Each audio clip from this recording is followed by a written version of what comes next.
Oh man, I think this is the latest I've been in like 2 years. 10 minutes late. What can I say? Lord Baldo's impressive gambit to smash and slam me at the exact last second to make sure that I can't prepare for this stream adequately has paid off dividends. A full 600 seconds of homosexuality. Depriving my audience, my customers, as they may be referred to, of the entertainment they so eagerly await and crave, chat. They crave it. Geez. Okay, so this was gonna be a kind of, there was not much to talk about, and then in the last 24 hours, like a bunch of retarded shit happened all at once. So I spent a lot of, this afternoon talking to people about a myriad of shit that just happened. And we're just gonna go. Since I'm on short time, I haven't really had time to prepare for a lot of it. So a lot of this is gonna be like live reactions. But you guys know how it goes. First of all, we don't dive right into that. We go roundabout. We start with the news. We start with the ham. There he is. He's ready. He's fresh. He's been waiting for 10 minutes. I'm sorry to keep you waiting, my buddy. And we'll start with kind of ongoing thing that I've hinted at, but I don't. I still haven't done a deep dive into it. It's just kind of there. The UK is burning, and it's burning because Whitey is rising TF up. And I think the most interesting thing that's happened since the last stream is that the Crown Prosecution Service, which is effectively the court system, I think, is it's like the Attorney General Office for the U.S., has come out and said that if you post content that incites violence or hatred, it is criminal, and they will come after you. And they are posting on their Twitter account. They're posting all the people, all the white men that they're rounding up for inciting hatred. And it's not just people going out, and it's like, I don't know, you would expect that a post like this a couple years ago would be someone doing like Nazi salutes, like Count Dankula. Well, actually, Count Dankula's dog, he didn't really do anything. Or just like, reposting like Mein Kampf or something. It has to be like, usually there's like that generic kind of like, oh, that's hate speech. You can't say that.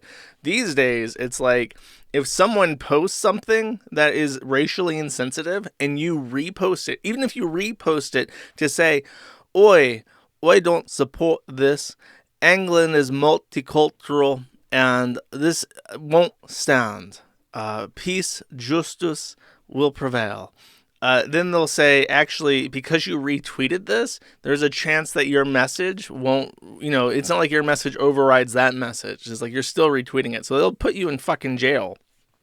With the Muslims that are stabbing people, if you repost something that is insensitive, and they are going around rounding people up. They've confirmed, the Crown Prosecution Service has confirmed they have dedicated Jannies, paid Jannies, sitting in their stupid, gay as fuck hats and high visibility jackets on the computer, looking through Twitter to find people that they can arrest for saying things and reposting things they don't like. So I've gone ahead and I've warned people preemptively, because there was a sudden interest in if the UK were to try and send complaints my way, or if they were to head off the site and try to disable it by DNS at an ISP level throughout the country, what could happen. So I went ahead and I advertised on Twitter, and I advertised on Telegram that, the Tor service is still up. And not only is the Tor service still up, I recently did some work on it, and it's super fast. It works really well right now. And it actually works with Kiwi Flare.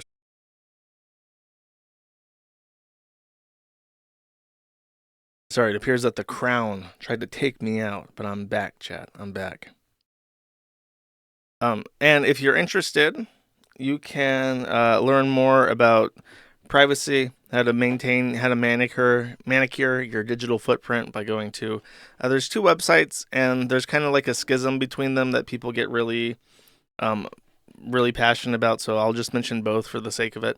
There's privacyguides.org, privacy if you're British, privacyguides.org, or privacytools.io as an Indian Ocean. And you can scan through them and learn how to use VPNs, learn how to use privacy browsers, so that your government cannot prosecute you for saying things that they don't like. I would highly recommend it if you are British or if you're in the EU. Basically, anytime that there's trying times, you should always make sure that you're practicing digital hygiene correctly. Stay safe, my boys, me lads. Never fight uphill, me boys. Never fight uphill. That's the lesson to take home. Quote General, was it Robert E. Lee? I think Robert E. Lee was the fighting Irishman. Here is the, I think one of the arrests. Oh, actually, this is a news article about woman arrested in connection with inaccurate. So, but basically, if they deem that your post is inaccurate, you're also arrested. Like arrested, put into handcuffs, habeas corpus. They fucking own you at that point in time. For posting inaccurate social media, which is pretty fucking dire. So it's not just like you can post something that's not hateful or insightful, but if it contains information that the government doesn't like and is trying to say is inaccurate, you will be arrested and put into incarceration until it's cleared up if it's inaccurate or not. So always be on guard. Never let your guard down around the UK government. Actually, fuck. See, this is what I mean. I was putting together everything last second, and there were a bunch of like 4chan posts. Let me find. This is really worth finding. So give me 1 second, and I'll try to fill in the blank. There was a bunch of people from 4chan who had taken it upon themselves, because the UK government really enjoys narcs. In the US, being a narc is bitch made and everyone hates you, but in the UK, being the narc is the point of pride. So they opened up all these narc lines so you could report your fellow man for upsetting brown people. And so people online, I think predominantly in 4chan, but I think 4chan was deleting these threads.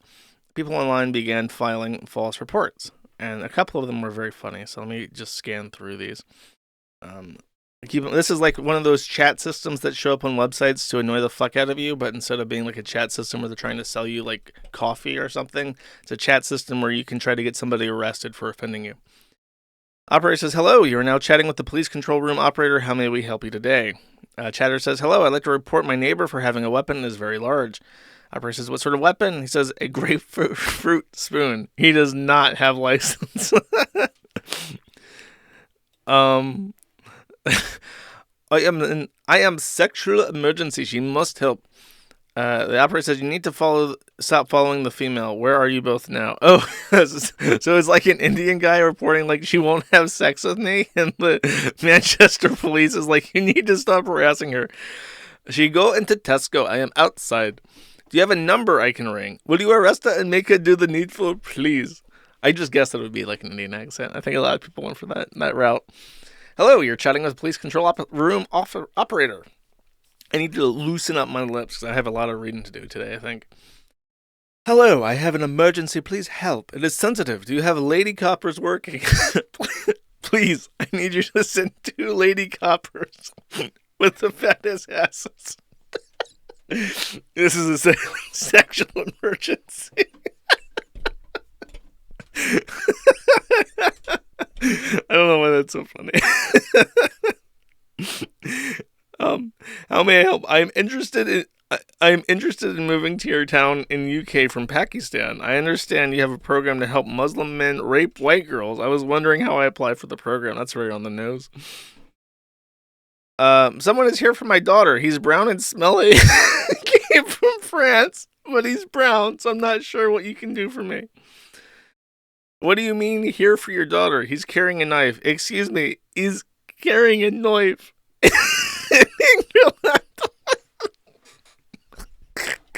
It must suck to be British.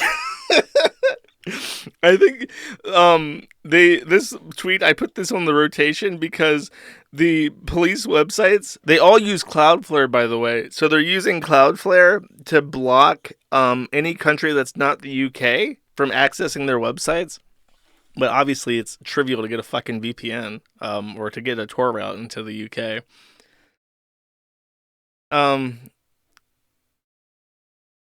West Yorkshire, there are approximately 600,000 a year. It says, please, my neighbor is Albanian.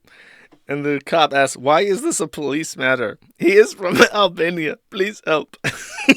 I mean, I personally, I wouldn't be okay with that. I'm with that guy. I understand the SARS concern.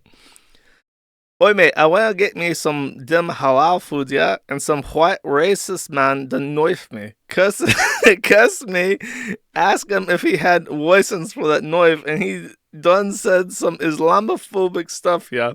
Send the coppers to save me, lad. Operator says, I'm ending the chat. In all caps. You got a license for ending chats? Oi. He says, bye, all caps. Help me, help me, lad. I've been knifed.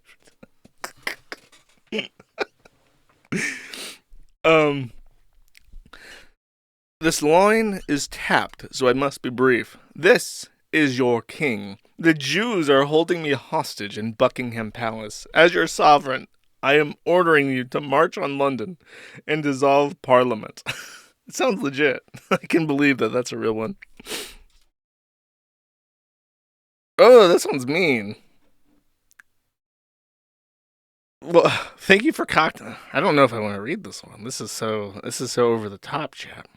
Thank you for contacting us, Nate Higgers. How can I help you? And this guy says, I have hidden bombs inside 3 schools in Manchester. You have 3 days to find them before they explode. He says, the clock is ticking. Good luck. That's fucking crazy, because I don't know. I don't know if I can co-sign that.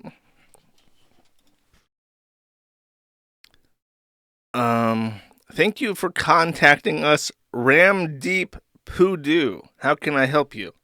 Hello, sir. I must be report a terrible crime of unjust. I see British woman in full open bulb and vagina, and she say no to me when I tell her that I want her to make sexy sex with her. I show her my full hard penis, and she still say no. This is a hate crime? Needing of the fulfillment of the needful. And the cop asks, what is needful? Mom, it's an emergency. I am needing the release, Mom. I be doing the shitting in the street soon, Mom. It's an emergency. You have been banned from contacting us. Please stop this. You're not even in the UK. Built for BBC. That's how you know it's a 4chan post. I guess they can see now, like the operators really quickly added like a geo-sourcing thing, so it's like, oh, this is like a guy contacting from the United States. Fuck this idiot. Funny. Good times. Glad to see that England is having some fun for once. They are making the jokes, chat, not just being the butt of the jokes. Why does Tetrabex have...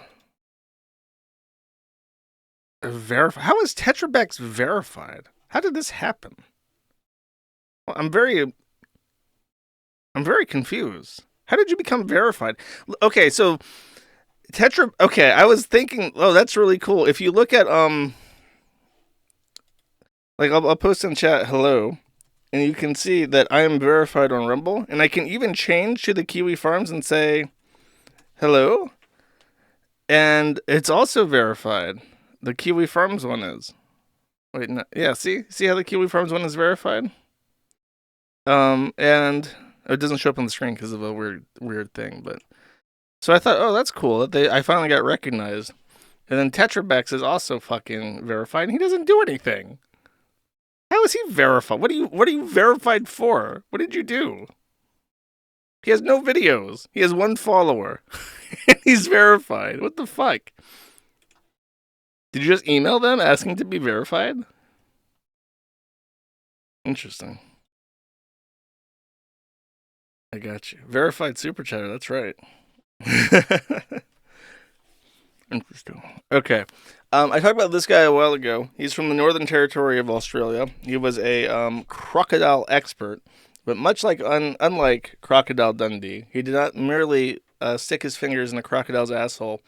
He sodomized, tortured dogs, and he was a very prolific zoo sadist. I want to say that he was doxxed by the zoo sadist thread people, who are very, very productive in making these sorts of arrests.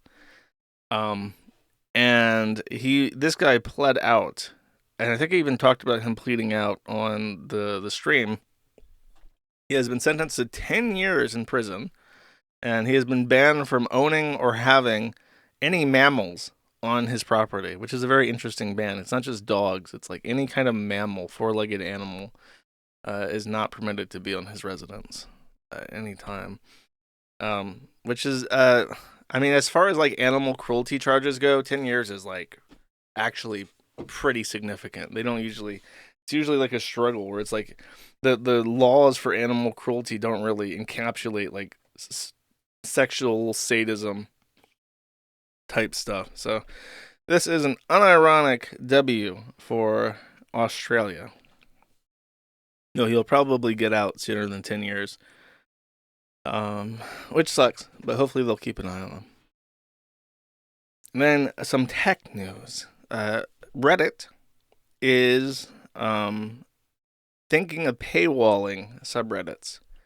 And this really threw me for a loop because as I talked about recently, Reddit has signed an exclusivity deal for robots crawling their website with Google. So now other search engines are inherently disadvantaged from being able to source information from one of the premier prolific internet forum, Reddit, which a lot of good information is stored on. So, and which is also interesting because Google has paid a lot of fucking money for their search engine to be default on every browser on every phone. Because Apple doesn't have a competing search engine, so I think Google's default. Correct me if I'm wrong. I've never had an iPhone, but I assume that Google is the default search for Apple iPhone as well on Safari. So and they're the default on Mozilla, which is a interesting thing where it's sort of like Google is paying them money to develop their browser so as to not be a monopoly, but because they've also done that with Apple and everyone else, they are they've become a monopoly anyways. So after signing this exclusivity deal to crawl their site with Google, they then have come out and said, we're also thinking of paywalling some of our subreddits. And I'm thinking, I think that would be very bad for Reddit, because what's the difference between Reddit and Discord, in that regard? There's a lot of stuff, there's a lot of information, and especially like programming related, that's simply being lost because it's only being discussed on programming Discords, which are not indexed. They don't have forums. You can't search them and find like Stack Overflow posts or whatever. It's just like discussion that gets lost because of Discord. And it's like, well, if Reddit starts paywalling shit and their information is no longer found on search engines, they really disadvantage themselves and make Discord more attractive. Because then the obvious way to get free information would be to have Discord open and join a community, sort of like a subreddit, and source information in real time from there. Because I'm not going to pay you money for shit that I previously got for free. And the other thing is that when communities are built up on Reddit, there's sort of a implied ownership. It's not like a literal ownership in a legal sense, but an ownership of community that you can't really package and sell unless it's a specific kind of content, which is porn. And it made me wonder because I pitched this in the Man at the Internet thread, and a lot of people told me that most of the porn on Reddit now is just like OnlyFans whores who are like shilling and like posting teasers. So it kind of feels like they could close shit down to try and hide information, which would hurt them in the long run and actually devalue them to Google, who is now their sugar daddy. And it would make them lose out to Discord. But I think for a lot of people, Reddit's just the default for porn. So they could try to compete with OnlyFans in that regard. Like, don't try to Like if you want to advertise, like if they're advertising for free to send money to a different platform, then they could just compete directly with that platform, because I suppose there's a easier way to find an audience on Reddit than there is just on OnlyFans. So I think they might go that way and just become pimps. Steve Hoffman might just become a pimp, as is traditional for his kind. It's a bad idea. Like the Kiwi Farms doesn't have any private boards. We have one board that you have to register to see, but it's free to see as soon as you register. And the only reason why we do that is because copy pasting articles for archives and for discussion hurts SEO. And that was like a bygone concern. I did that years ago, but I've just left it as is in case we ever return to search engines, which we did. Um, and then we have two boards that are not immediately public or that require a payment, and they're just shit posting boards. Like there's very little, there's no like lolcow content or anything on those boards. It's just people goofing off. So there's not like anything that's really valuable that's lost by not having access to them. And I've always had that philosophy because I want people to find threads. Like I want people to find the discussion and to join it. And Reddit has operated with the same premise and has been very successful with it, but not very financially successful with it. And I imagine that a lot of their bandwidth just goes to porn anyways. So I think if they're going to try to capitalize on paid memberships, they're going to dress it up though. They're going because I have to have an account to see. I think it's R Guns. R Guns is like 18 plus only, as if it were pornography.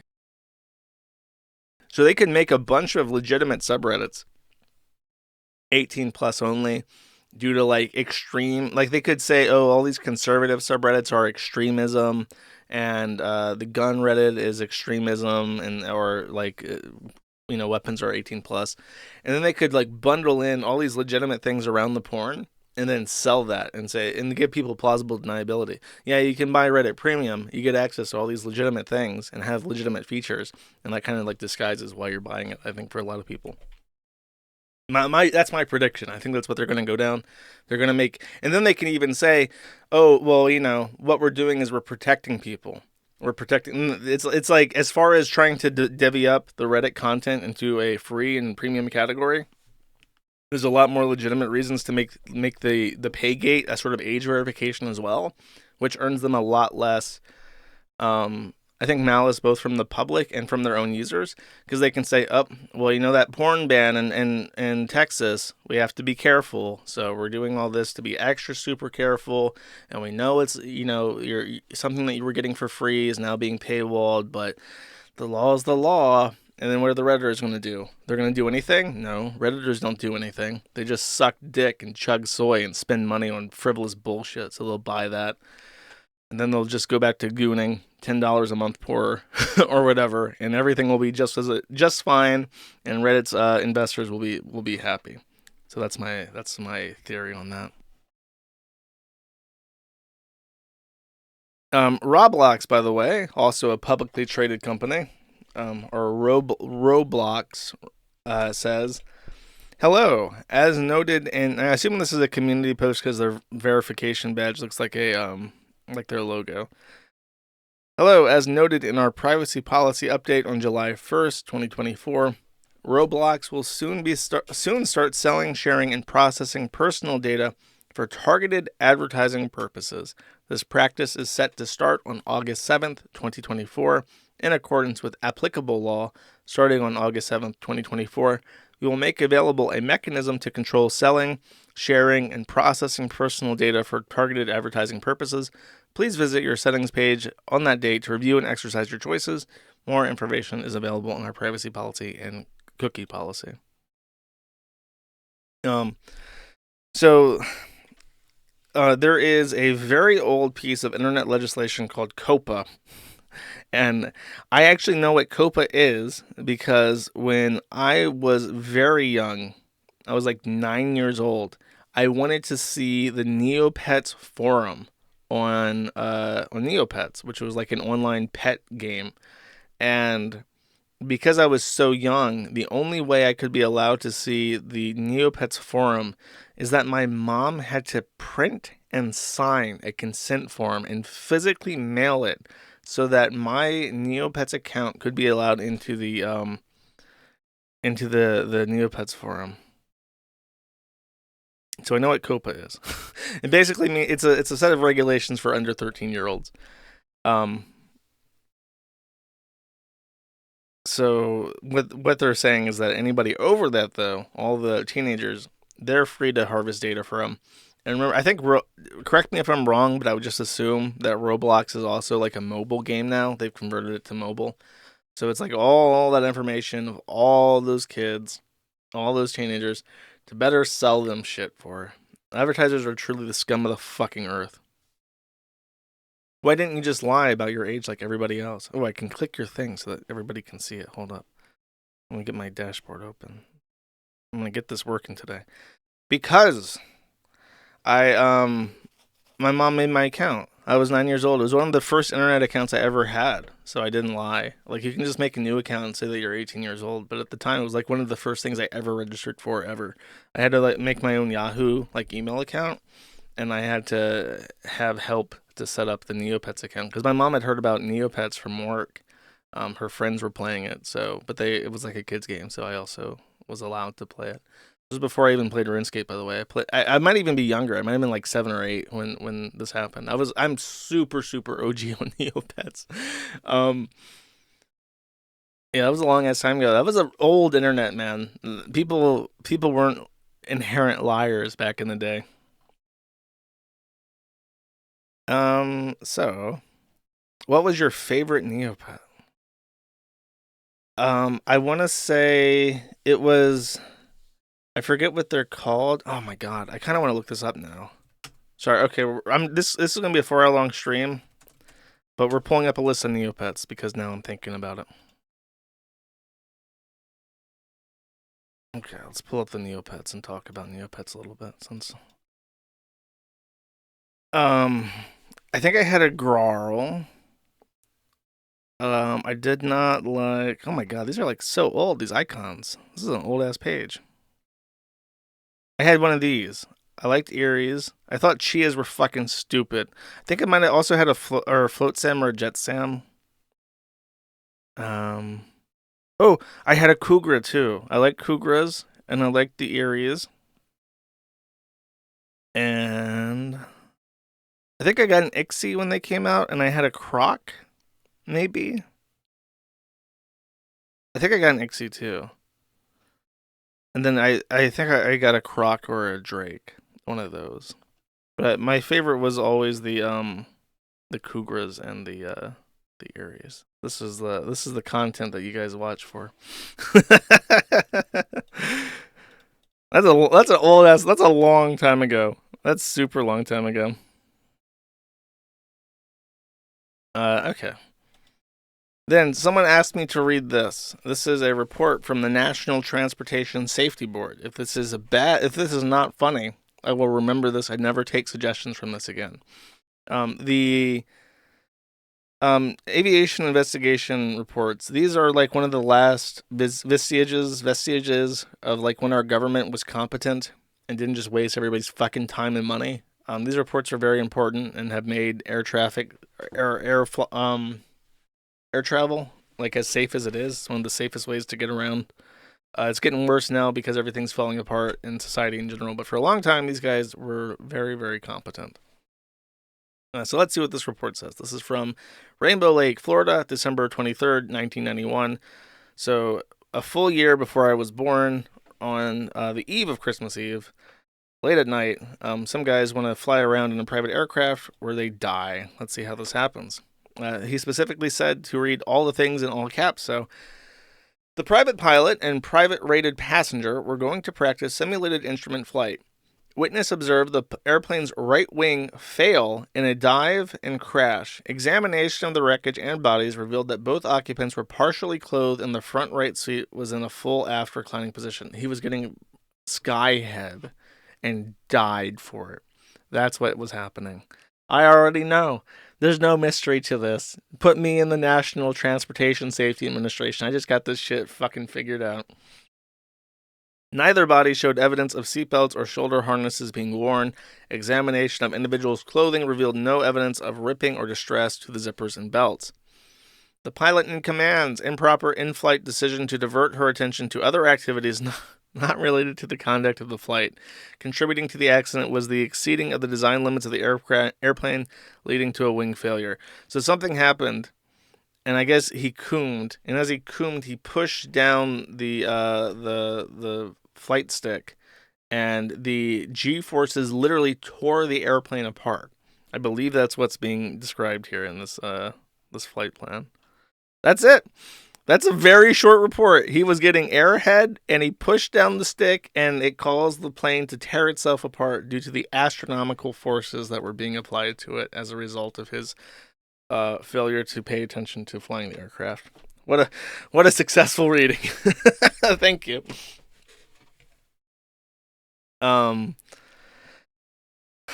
Okay, news hamster. I think that we're good here. Thank you, my boy. Thank you.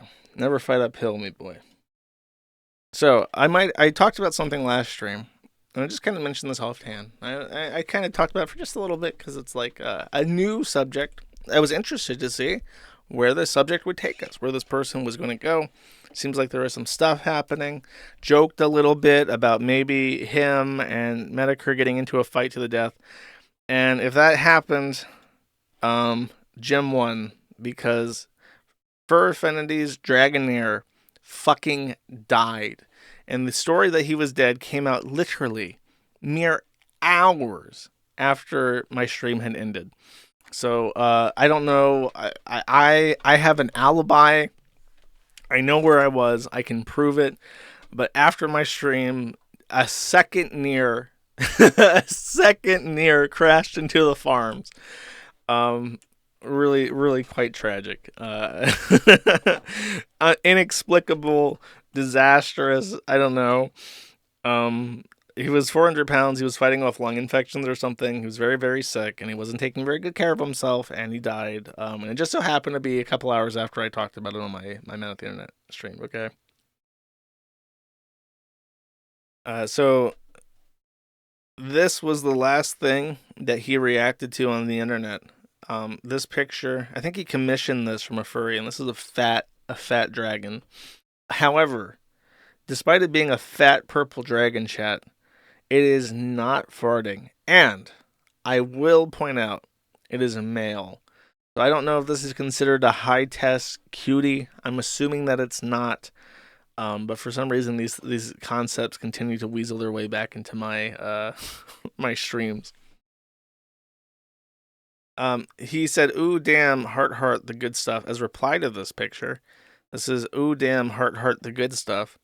And then, as people pointed this out on Reddit, one Redditor had a very interesting take. He says, his last tweets were, "Ooh, damn, heart, the good stuff," replying to a comic of an obese, anthropomorphic dragon's penis and scrotum inflating to a size larger than the rest of its body. Hopefully that soothed his pain in his final moments. Rest in peace. So this guy knew that this guy was gooning to furry penis inflation fetish art and was like, good for him. I'm glad that his pain was soothed by these images. It's does that make the fentanyl crisis kind of equivalent to the gooning crisis? Because now we know that the people who are on fent are doing it for pain killing. And then we got people gooning for pain killing. By the way, I'm trying to find the list of memorials. I was trying to find this before the stream. This is a fan art memorial for him. That's his dragon saying, "See you later, frickers," drawn in MS Paint. And Riddle of Lighting says, "Rip Dragoneer." So that's his parting ways. I think that the angel wings in Halo might be wrong. I don't know, something about the whole like angel wing and Halo thing going on here is like just doesn't seem right to me. Though I can't say for sure. Just an inclination. I'm really trying to find the shitty fan art that he was getting after he died. And I may not be able to find it. Oh, this is Fap Cops. In memory of Dragoneer and his legacy, I've made this, and then he posted this dragon. That's very nice. That's about as good as the other one. See, the Kiwi farms can be polite and respectful, chat. They can honor the dead. We're not monsters. I guess I'm not going to be able to find this, Vaxxed? um,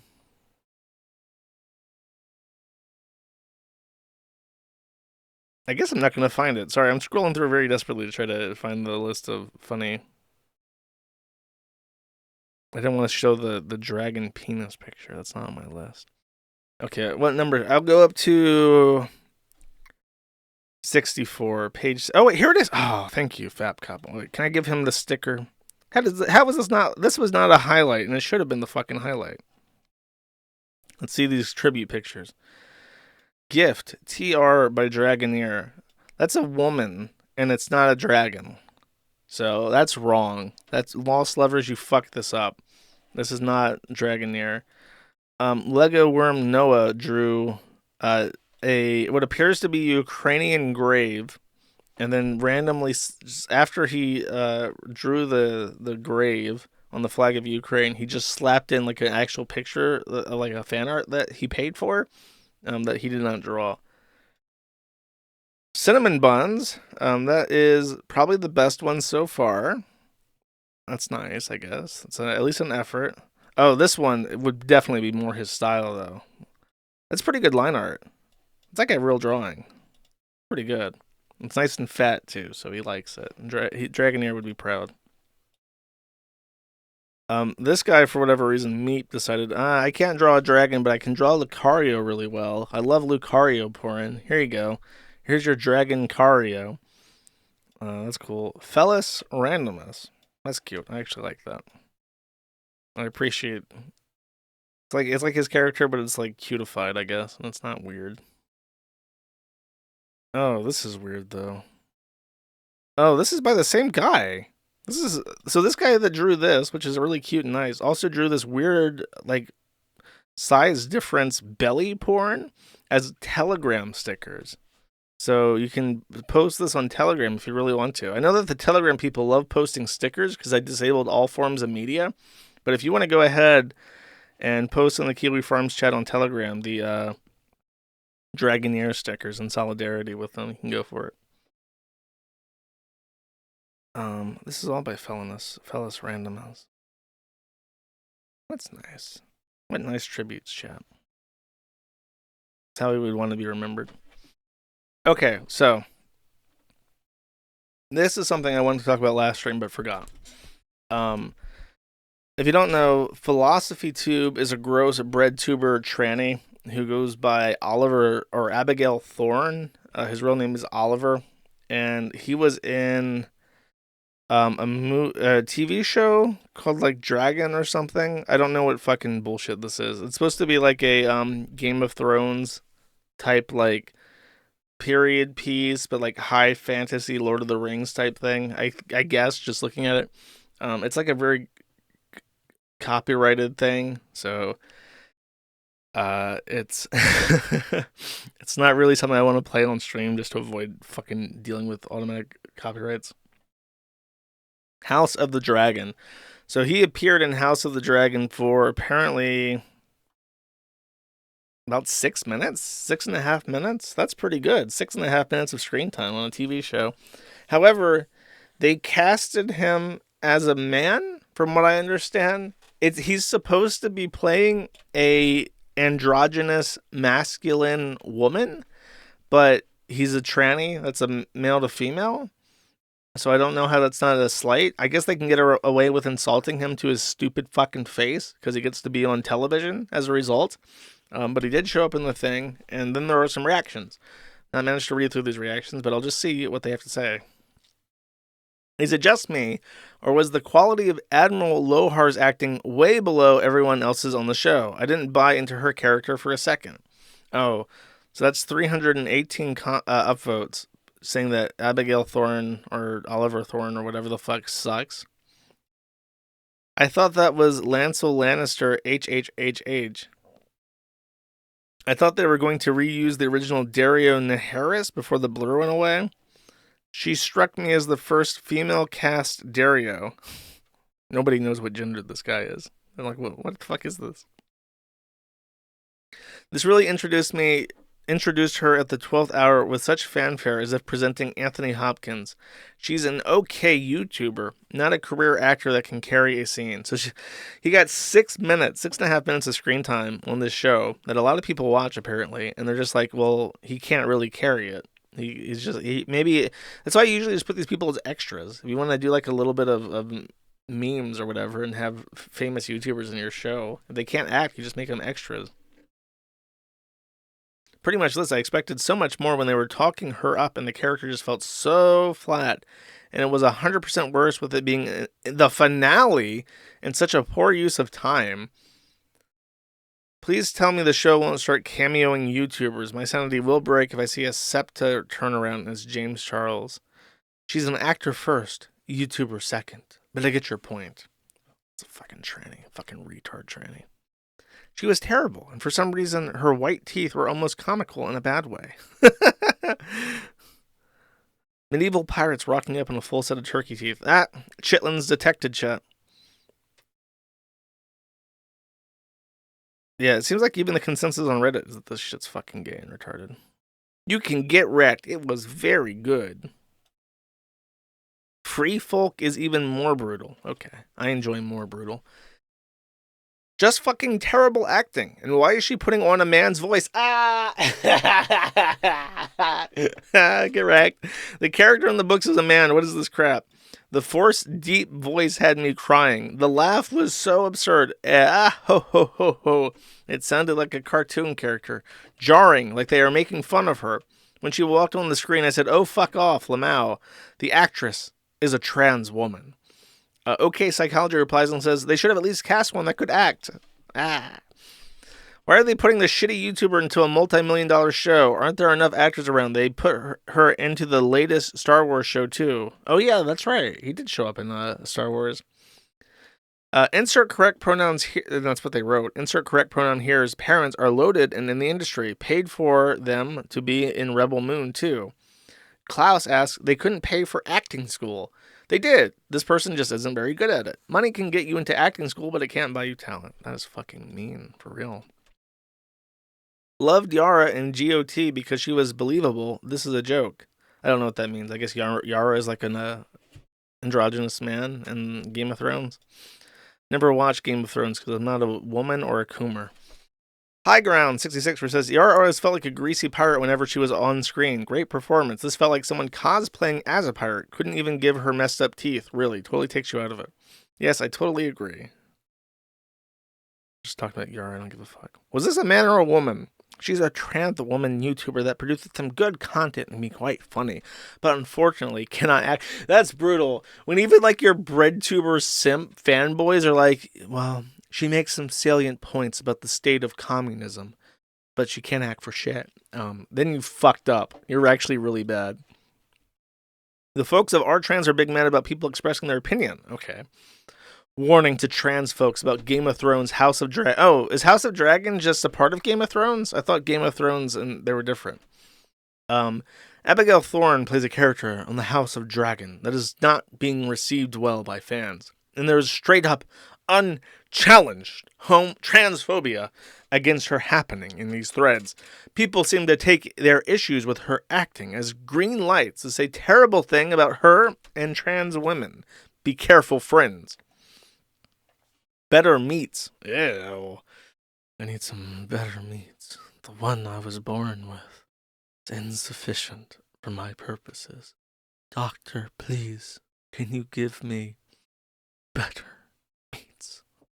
And then he's like, he took the knives and went, shink, shink, shink. I got you, bro. Don't worry. I'm going to cut you up some good meats right now. I guarantee they won't have any issues with her acting. They started as bigots and decided mentioning her performance makes their bigotry seem more legitimate. Really thick of trans lives, an easy, unchallenged punchline to people. My whole life I've seen us get dehumanized, and I thought a little while things were getting better. But now I don't know. It's fucking Jover, bro. Give it up. Turn yourselves into the embassy. You're going down. It really seems like people are getting worse. That's right. Let's see what these are. Are these deleted? A freaking bad state we live in. People wonder why I live in the middle of nowhere. Please return to the city. Sir, return to the city. You're not allowed out in the middle of nowhere. I didn't even realize she was trans. She was amazing in the role. I haven't watched House of Dragon Season 2 yet. Is there actually anything off about her performance, or are trans folks just yapping? She's literally in the Season 2 final episode for maybe 5 minutes. 6.5, sir. There is nothing wrong with her performance at all. The transphobes are just making shit up again, as usual. But even if her performance wasn't 10 out of 10, mediocre cis people are constantly praised for their subpar acting. Anyway, Lamau. Like, the double standards are so real. Cry about it. I just mentioned to my parent that she's a trans woman. My mom's response, yeah, I can tell. Get wrecked. The English are making me laugh today. Heartwarming, chat. Brief mention of Jimmy's Nightmare, a recurring segment now. As people are going hard at MrBeast, they found out that one of the performers in a couple of his videos is a registered child rapist who offended on a 1 to 11-year-old. It's not specific, but under the age of 12, and was convicted. He is on the sex offender registry. He was a part of the MrBeast team as a manager, a production manager. He shows up in cameos in 2 different videos. They refer to him only by the nickname Delaware. His videos are getting Delaware references now in the comments. MrBeast knew, and from what I understand, I think based off the accusations in one of the latest videos about MrBeast, they actually tried to expunge his record from the sex offender registry to try and cover it up. So Jimmy has been up to no good for a long time. I don't know how you could ever talk to someone you knew was convicted of a sex offense against a 1-year-old to 11-year-old. Like, there's no fucking way. How is he? Like, he just has to be evil. You have to be so apathetic to the point of being evil to even tolerate that kind of a thing. I just don't get it. Now, I've been made fun of before for my signature. Useful mistake asking, nobody, what the hell's up with your signature? I mentioned this last stream, but now we have a competitor, chat. We have somebody stepping up to challenge me on the signature front. Meet Acer Thorne's petition for writ of mandamus. Literally a petition for an order. This is by Acer Thorne, who is suing. This one does not get talked about, and there is an explanation for that. Acer Thorne, over 4 months ago, sued Lolcow LLC in the Southern District of West Virginia in Charleston for a bunch of copyright-related claims that are all bullshit. And to start off the case, he filed his complaint and says, I am petitioning to proceed in forma pauperis, which means that he files and then says, I don't want to pay any court costs because I'm so indignant that you should pay them for me. Hardin challenged this, and to paraphrase, because I don't remember, it's been a while, just try to keep it as simple as possible. There is some reason to doubt that Stebbins should be allowed to proceed in forma pauperis. And as it goes, if your case is dismissed because you filed to proceed in forma pauperis and you are denied that, your case is actually thrown out. You lose just immediately. So it's a really significant challenge. But it's worth doing because there's some reasons to doubt that he should be able to proceed in forma pauperis. And then there's the case, the fact that he is a notorious copyright troll who files these sorts of complaints throughout the entire United States, to the point where he has been labeled a vexatious litigant in Arkansas, his home district, and he's basically suing out of in a different state to avoid having his case immediately dismissed because he's a vexatious litigant. And the cases that got him labeled vexatious are identical to the ones that he's filed elsewhere. Now, he filed to move forward in West Virginia, as I said, 4 months ago, and there has been no activity on the docket. Hardin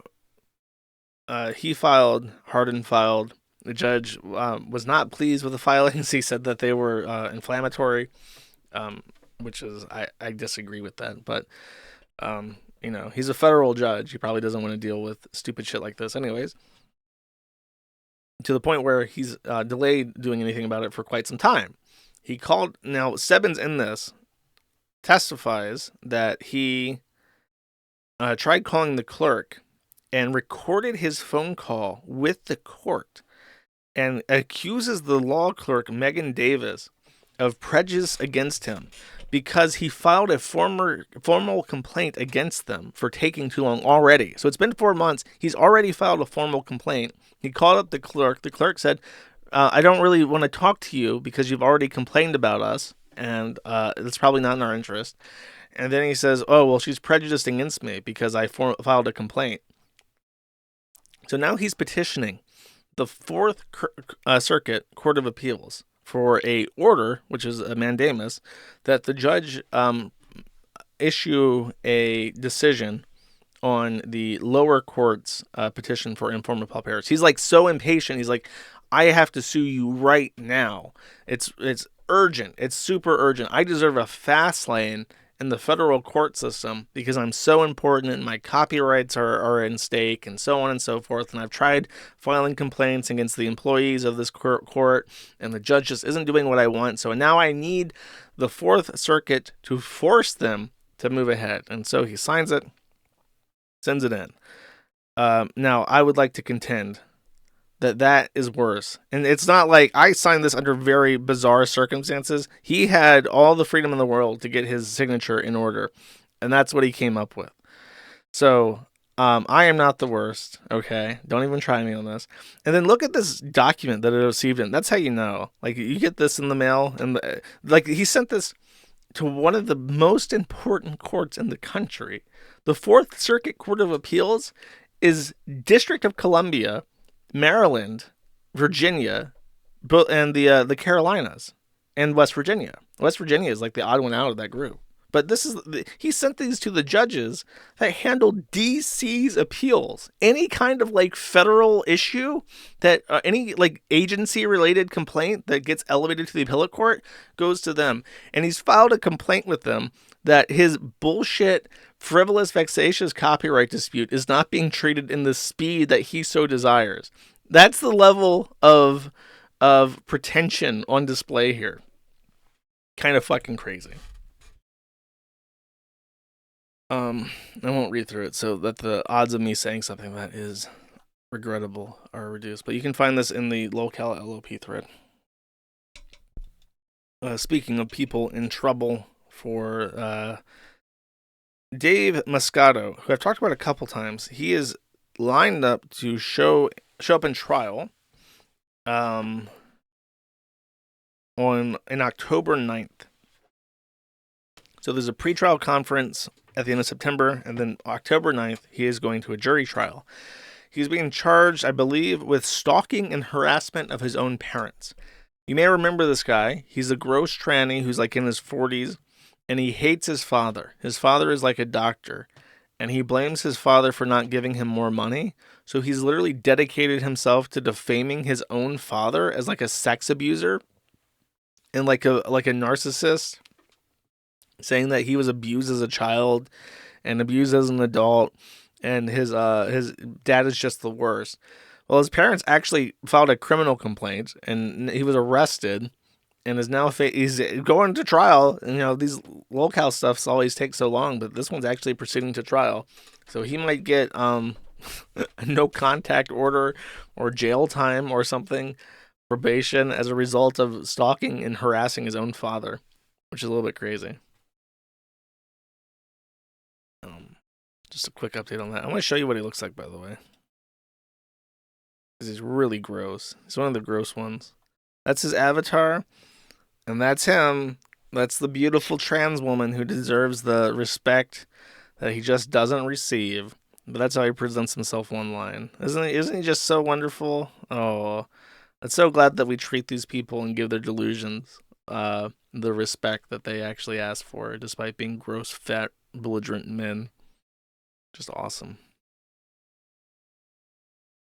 This is very kind of whiplashy, but Kanye West, Milo Yiannopoulos has filed, and it's kind of weird to think that Milo Yiannopoulos, the Gamergate homosexual token, black dick lover, who has now turned the new leaf as a straight white man, despite being Jewish,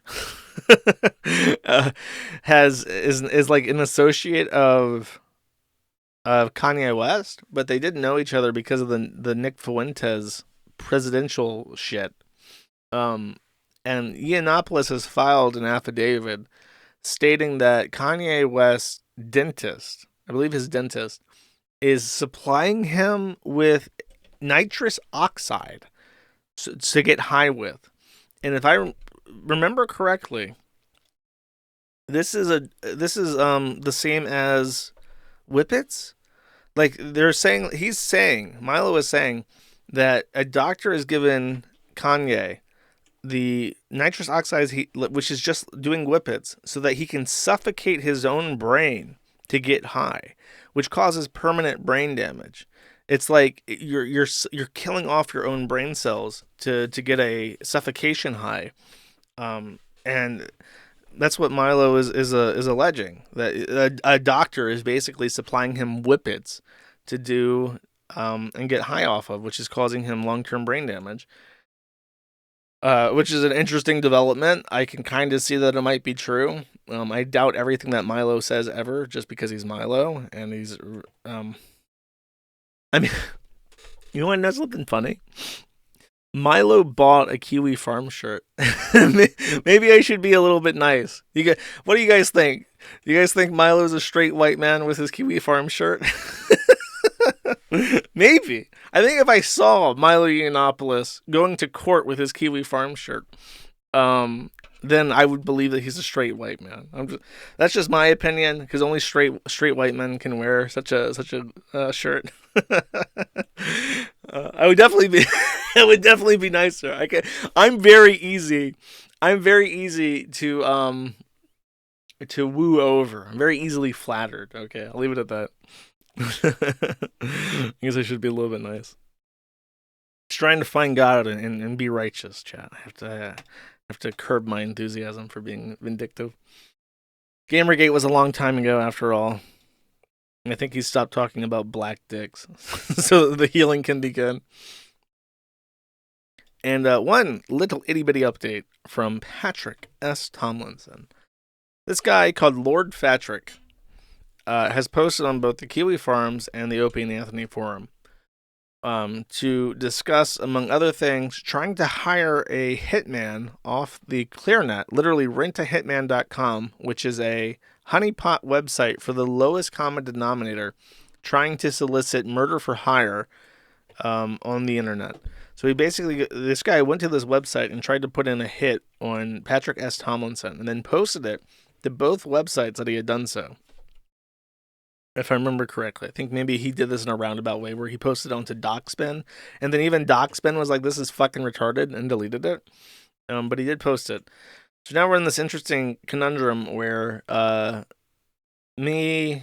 Kiwi Farms and the Opie and Anthony forum have this one guy who's obviously like a flaggot, who's trying to orchestrate some kind of gay op to make the sites look bad or look harmful, and he's made a crucial mistake. He's been posting on the forum through a domestic broadband wireless connection, literally phone posting raw dog, that this information about a hitman for hire service. And now the question is, who the fuck is he?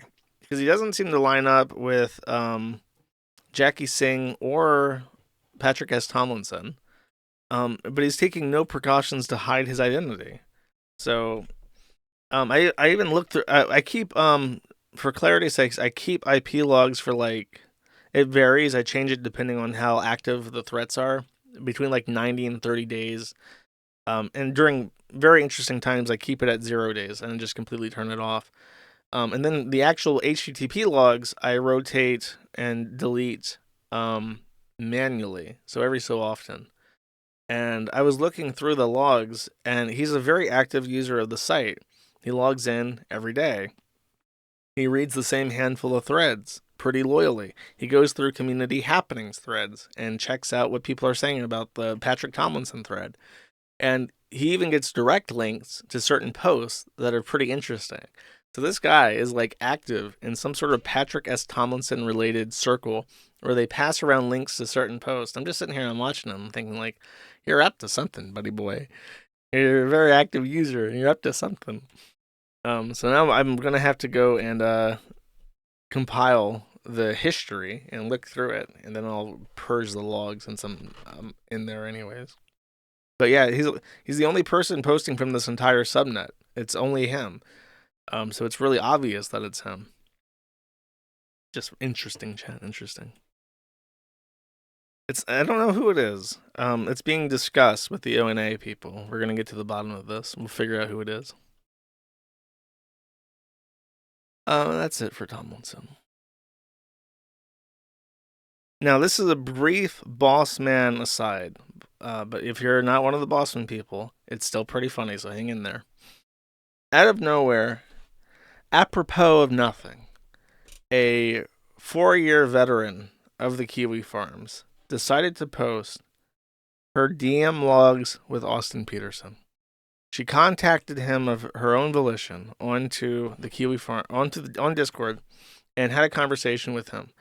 And in retrospect, looking at the logs, it's very obvious that she went back and deleted a bunch of it before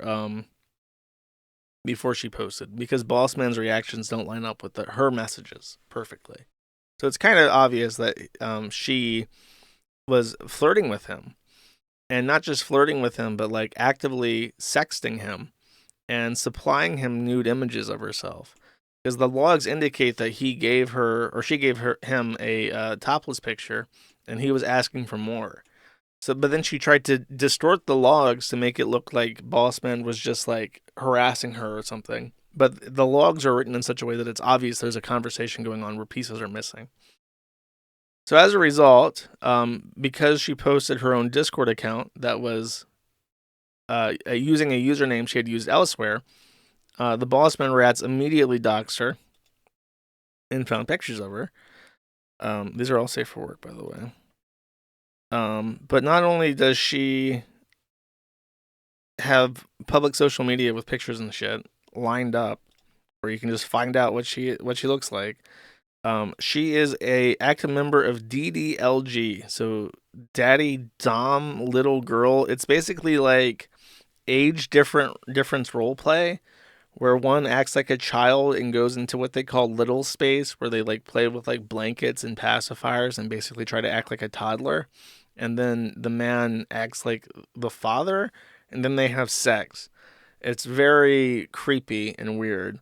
They always deny that there's any kind of pedophilic thing related to it. They say that it's a therapy thing. It's like a trauma rehabilitation or whatever.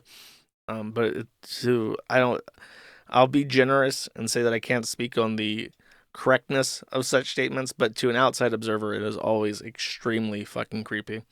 And then, to top it all off, not only is there that shit, she is engaged.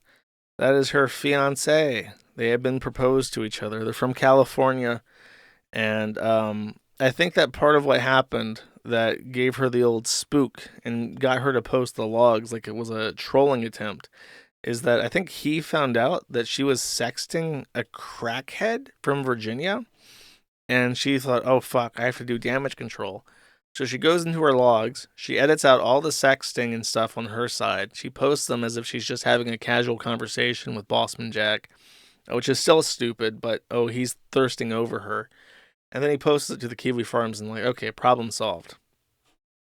But the problem is that it's really, really obvious what's going on. And our boy Austin is getting fucked with. She's trying to make him feel some kind of way.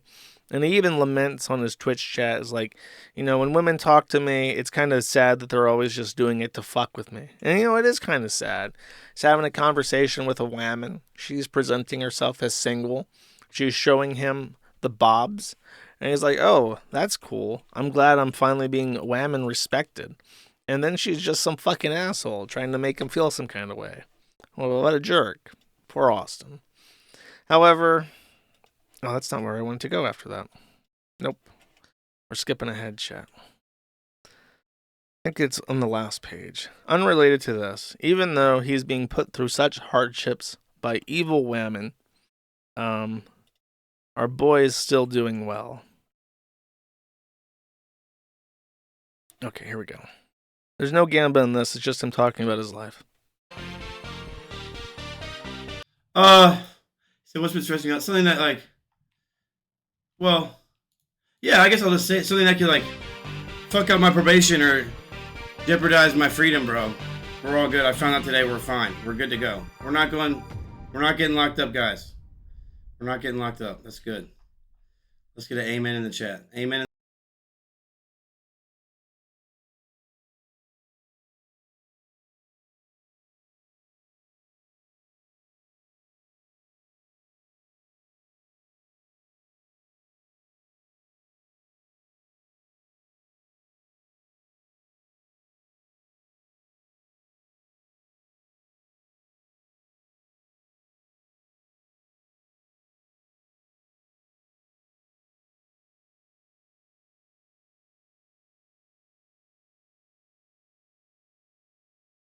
Bossman Jack, who is on probation for various charges, is able to piss clean for no reason other than to get back home, play some RuneScape, smoke some weed, and gamba. And our boy Nick Rekieta, a adult with children, can't piss clean for his own fucking child custody case. And when I set the stage, Bossman Jack is more responsible with his drug use and dealing with the state after getting into trouble than Nick Rekieta is, because Nick Rekieta came up positive on on a piss test for alcohol. Which, by the way, alcohol doesn't stay in your system that long, I'm pretty sure.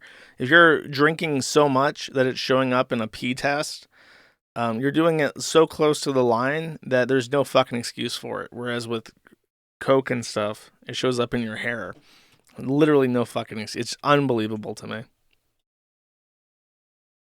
And one other thing before we get to the event, the main draw, which I'm assuming a lot of people are very eager for. This is one of those things that happened right before the stream. Well, the same day of the stream. So it kind of came out of nowhere. I didn't hear about it until late. Ralph talked about his flight problems and apparently did a woe is me spiel. So we're gonna go ahead and we're gonna go watch these. I'm watching these for the first time, and I'll give you my takes as we go along. I see that he is watching Piers Morgan talk to a brown Muslim rapist sex pest. I'm gonna do the Tijuana stream, by the way. I just lost some documentation and some stuff, and like I'm not gonna go into it because it's just fuel for A-logs, and so like I literally just could not do that stream this past weekend. So you know, it is what it is. But we can make it a Saturday stream goal if you want to do something like that to add something to the goal. I heard Phil said I should. I didn't see it, but somebody told me it's like, oh, you should have more like instead of just having a goal to stream all day, have like not a prize, but like a reward or something like that. So we could do a Saturday stream. I'm not against. Are you talking about Dark Side Phil? Is he taking advice from Dark Side Phil now? He's just completely given up. It's unknown what documentation he's talking about. If he got back into Mexico, he absolutely had to have his passport. But he might have lost his Mexican permanent residence ID. I think that's probably the most likely thing. He lost his residence ID, and there was a issue with he got fucked over at the border because of that.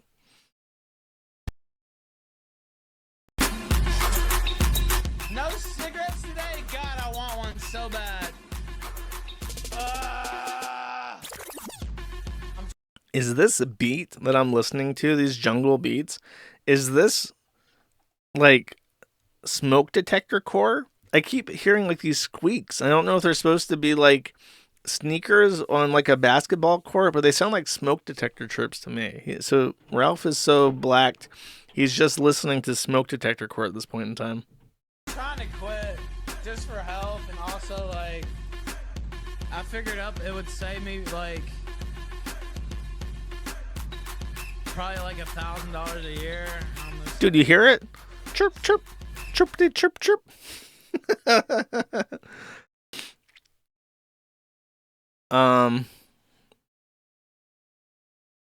Okay, so this is apparently the long sob.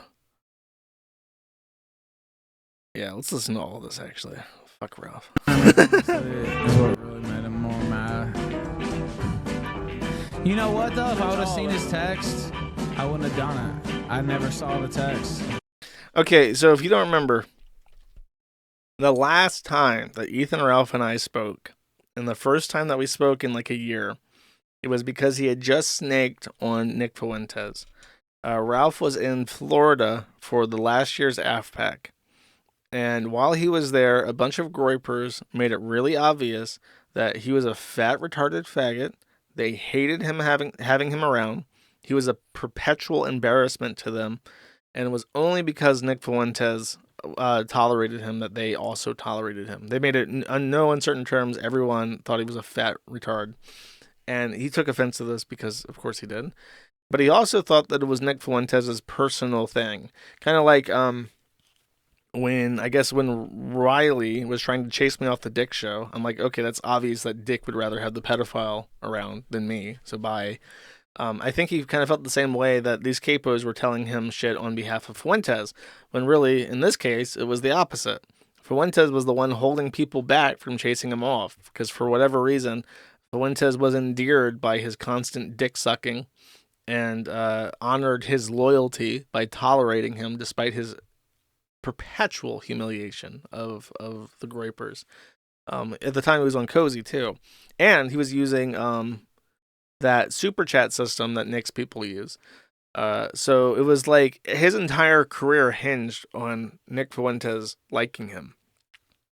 And when he showed up and started like deciding to go scorched earth, I talked to him to try and get him to say, everything that he had on Nick, because at the time we had just written a thread about how the snowflake lolly people were in the Groypers at the time. So I was kind of out for them. And he didn't really have too much interesting to say, but it definitely burned the bridge. So I think that this 5-minute clip of him whining is going to be him saying, "I'm so sorry, Master Fuentes. If I had just seen your final text message, I never would have done anything against you. Oh, please, Master Fuentes, please let me back in. Please let me be a groiper. I'll start from the bottom again. I'll work my way back up to your top capo. Just let me back in, Master." Because I thought they were going to try to keep me out, like, altogether from the event. And I was, like, not going to accept that embarrassment. And he sent me a text, and he's just like, "No, bro, come. Just don't be fucked up. Everything will be cool." If I would have seen that text, I wouldn't have done everything I did. History, man. That's how shit goes. But if I would have seen that, I wouldn't have done it. And you can see they leaked the text. You can see it was on Signal, and it didn't have the double white check mark because I never saw it. So, I mean, I was still considering it up to like an hour or two before it all happened. And of course, you have Milo. I mean, I don't even think he would take an insult calling him a snake, right? In your ear, whispering this. And at the time, things were different for Nick too. So it's like, oh, it's nothing physical. Okay. At the time, things were different for Nick, where it's like, "Hey, get up, man. You need to get off this shit, man. This thing's going down. They're disrespecting you down here. Like, they're trying to run you out of town. Like, all this shit's in your ear." From like the master manipulator, basically. And the guy who helped start my career, even though he's a snake, which again, I don't even think he would take insult to. And it was just like, my life's falling apart at the same time. I can't see my connection. I'm a person who, said they would die for me, would do anything for me, left me for dead on the street. It was, It was the perfect time. It was perfect timing for a guy like Milo. Cause I wasn't even sure I wanted to continue living on this planet, dude. Like it was like that. You know that telegram I put out where I said I was dead. Like I was actually gonna kill myself. Like that's why I put that out. But thankfully, I intervened. I take credit. He was there, alone, with no Fuentes, no hope, no one to talk to, about to end it all, when heroically someone stepped up and put their own neck on the line to get the goss and to reinvigorate Ralph on this new trajectory of sobriety and anti-groiperism. And he fucked it all up, as he does. So but I just can't. I can't give the haters that ultimate victory. But I wanted to so bad. Like literally it was really close. And but I always like anytime I get down that bad, I think about all the faggots whose joy it would bring to see me die by my own hand. Like how happy that would make them for me to kill myself. Like that would just like thrill them. So What a life. What a life. Where you're just like the only reason why you wake up day to day and consume all the resources on the planet that you do, all the waste you create, all the byproduct emitted by you, and to create your food, all the animals that have to die and suffer to sustain you, all the hard work people have to put in to grow the food that you eat every day, and you only do it. You only do it because you think other people might be happy for like 30 seconds. For like, how long would it take for people to get over the news that Ralph is dead? Maybe a week, tops. Absolute maximum, 1 week. And that's it. That's the only string, the only tether keeping him tied down to this earth. That someone somewhere that he doesn't like might be happy to hear that he's dead for like 1 week. It's worth all the effort and all the animals and all the pain and all the resources just to delay that one week. I just can't do it. Just out of spite, basically. Not because there haven't been times where I wanted to do it. That was one of those times. But like I could never kill myself because of spite. I know how much joy it would bring so many people who hate me, and so I can never do it. That's literally the reason. Also, it's it's a pretty bad sin as well. I wouldn't say I'm fully back in the church or anything, but pretty bad sin to kill yourself. Yeah, shit happens, man. Just keep on keeping on, and I got a lot of work to do still, but I don't know. You think about things and just like one or two things changes, one or two messages or answers. Like all thoughts are lies. The past doesn't exist. JLP. I'm just gonna listen to JLP. Because that's true. Dude, imagine being so down bad that like Jesse Lee Peterson, a mentally handicapped black man, has the life sauce that you need to continue living for. Like that's crazy. It's like I'll let it play out. It's almost shit done. doesn't do any good. Even the shit this past weekend, missing the first visit, not my fault. It fucked me over on the airline. Missing an hour out of the second visit. That one was more my fault, but it's like I could sit here and dwell on it, or I could sit here and think about the hour I got to spend with my son, and the first time I got to hear him call me daddy. That was pretty cool. So let's listen to this faggot. So he just said, "Oh, I got to be called father for the first time, despite having kids years ago." What's his follow-up thought with that? By the way, don't get married. Don't have kids. I'm just. Like, he's trying to pretend that he cares about his family, about the kids that he's created, and that he enjoys um, the small fruits that he gets from the limited input he puts in. And then the next statement is, "Don't have kids." Gonna be. By the way, Ralph is literally the only person I have ever heard in my life. Literally, without exaggeration. I am not bullshitting. I have never heard a parent say that they regret having kids before. Never, ever. Even like fucked up single parents will say at the end, it was all worth it. But I've never heard a parent say, "Yeah, I wish I didn't have kids." Like, what fuck? I'm insane.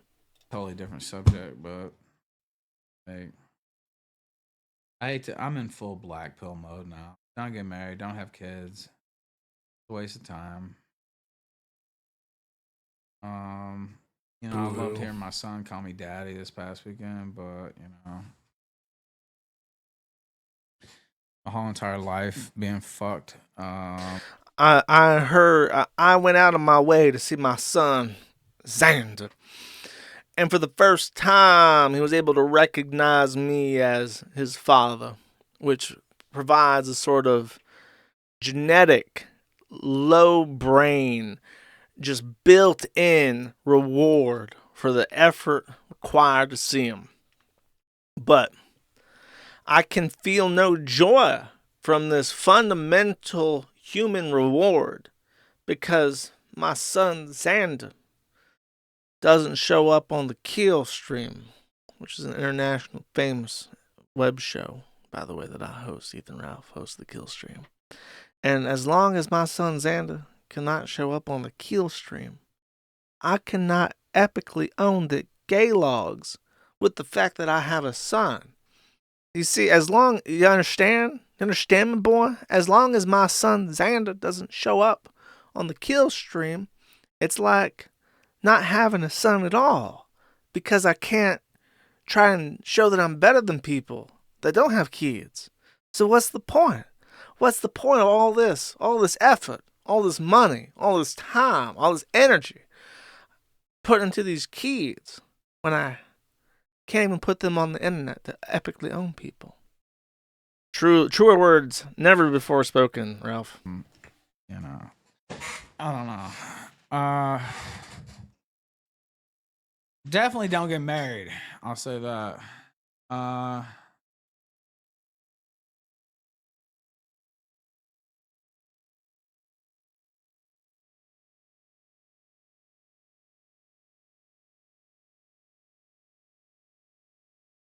it ended there. I thought he was looking down at something. Sorry. Oh well. Maybe. Hey, you know what? I think Ralph's stepfather, or for Xander, right? Xander's stepfather is that Mexican guy, that the Disney diddler that finger blasted Faith all those years ago. I think that he's the stepfather now. So, Ralph, here's a fun thought, right? Here's something to pique your interest, keep you going, keep you entertained. Since you're learning Spanish because you live in Mexico, and since Xander's stepfather is a Mexican, he'll learn Spanish too. Maybe the next time you see him, he can call you Papa, and you can try to converse in that elementary level Spanish vocabulary. That would be fun, right? You could learn together. I'm just trying to be an optimist here, buddy.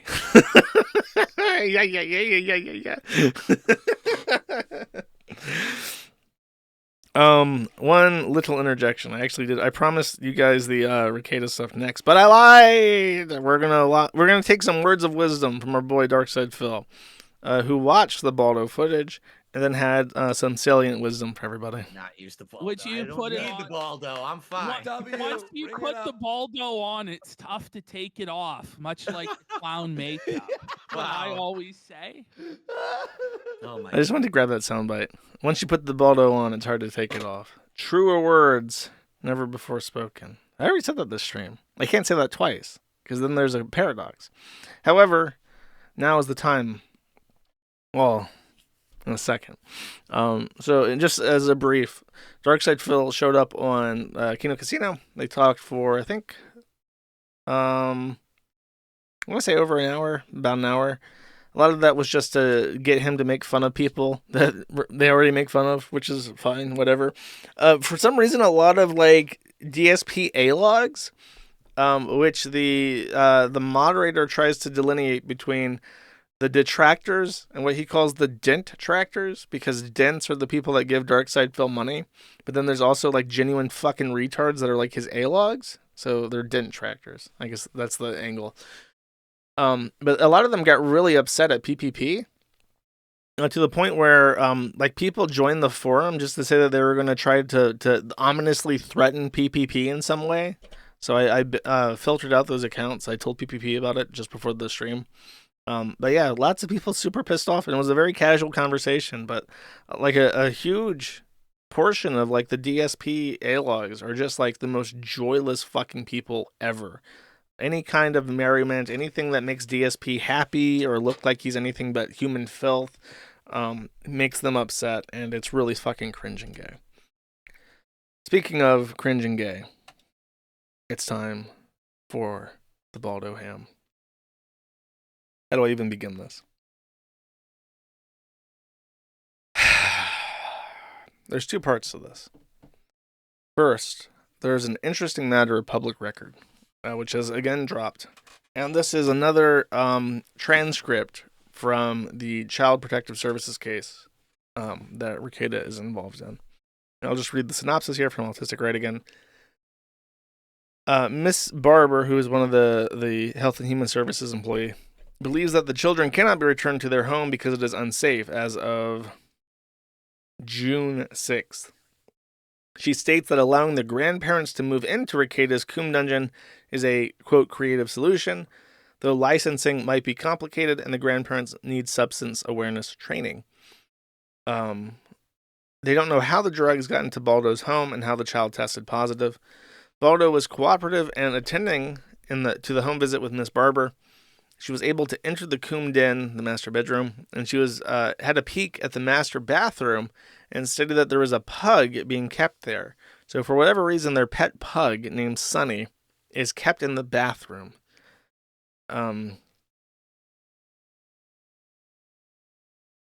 She says that constant usage assessments that return negative results will expedite the reunification process, but as we discussed during the Bossman Jack segment, Rekieta is unable to produce those apparently. Rekieta's side filed that they would prefer custody, I think in this order: A, the kids just return home; B, the kids move in with the grandparents; 3, unsupervised visits overnight with the parents; and 4, similar to 3, but with the supervision of the grandparents; or 5, some other arrangement. They are trying desperately to suppress the hair follicle test of the 9-year-old testing positive for cocaine metabolites. They actually accuse Miss Barber. Miss Barber's not Health and Human Services. She's a guardian ad litem, which is a fancy term for someone who acts in the interest of the child who is not directly from the government. So this was a person who volunteers for this, usually undergoes some kind of training, and then will interact with the children and talk to them on behalf of the court to try and make a determination in their interest and represent what they believe is best and what the children have told them, and so on and so forth. And part of the reason why they're pissed off that the guardian ad litem, Miss Barber, should be dismissed is that she accessed the hair follicle test results. So she's trying to assess what to do with the kids, and in the process of doing that, obtain the results of the chromatography proving that there were cocaine metabolites in her hair. And they're saying that somehow predisposes her to harsher considerations about Rekieta, even though it doesn't seem to be the case. They moved to suppress public access to the case because Rekieta is a public figure. And they bitched about releases of other documents. Baldo and Rekieta, the wife, want the following: records pertaining to the hair follicle test, Omega Laboratory instrument printouts of chromatograms. Now, this is a weird one. I don't know what the fuck a chromatogram is. I think that he means the chromatograph. or I'm not sure what they're asking for. I don't know if it's a thing. Can I just search this real quick?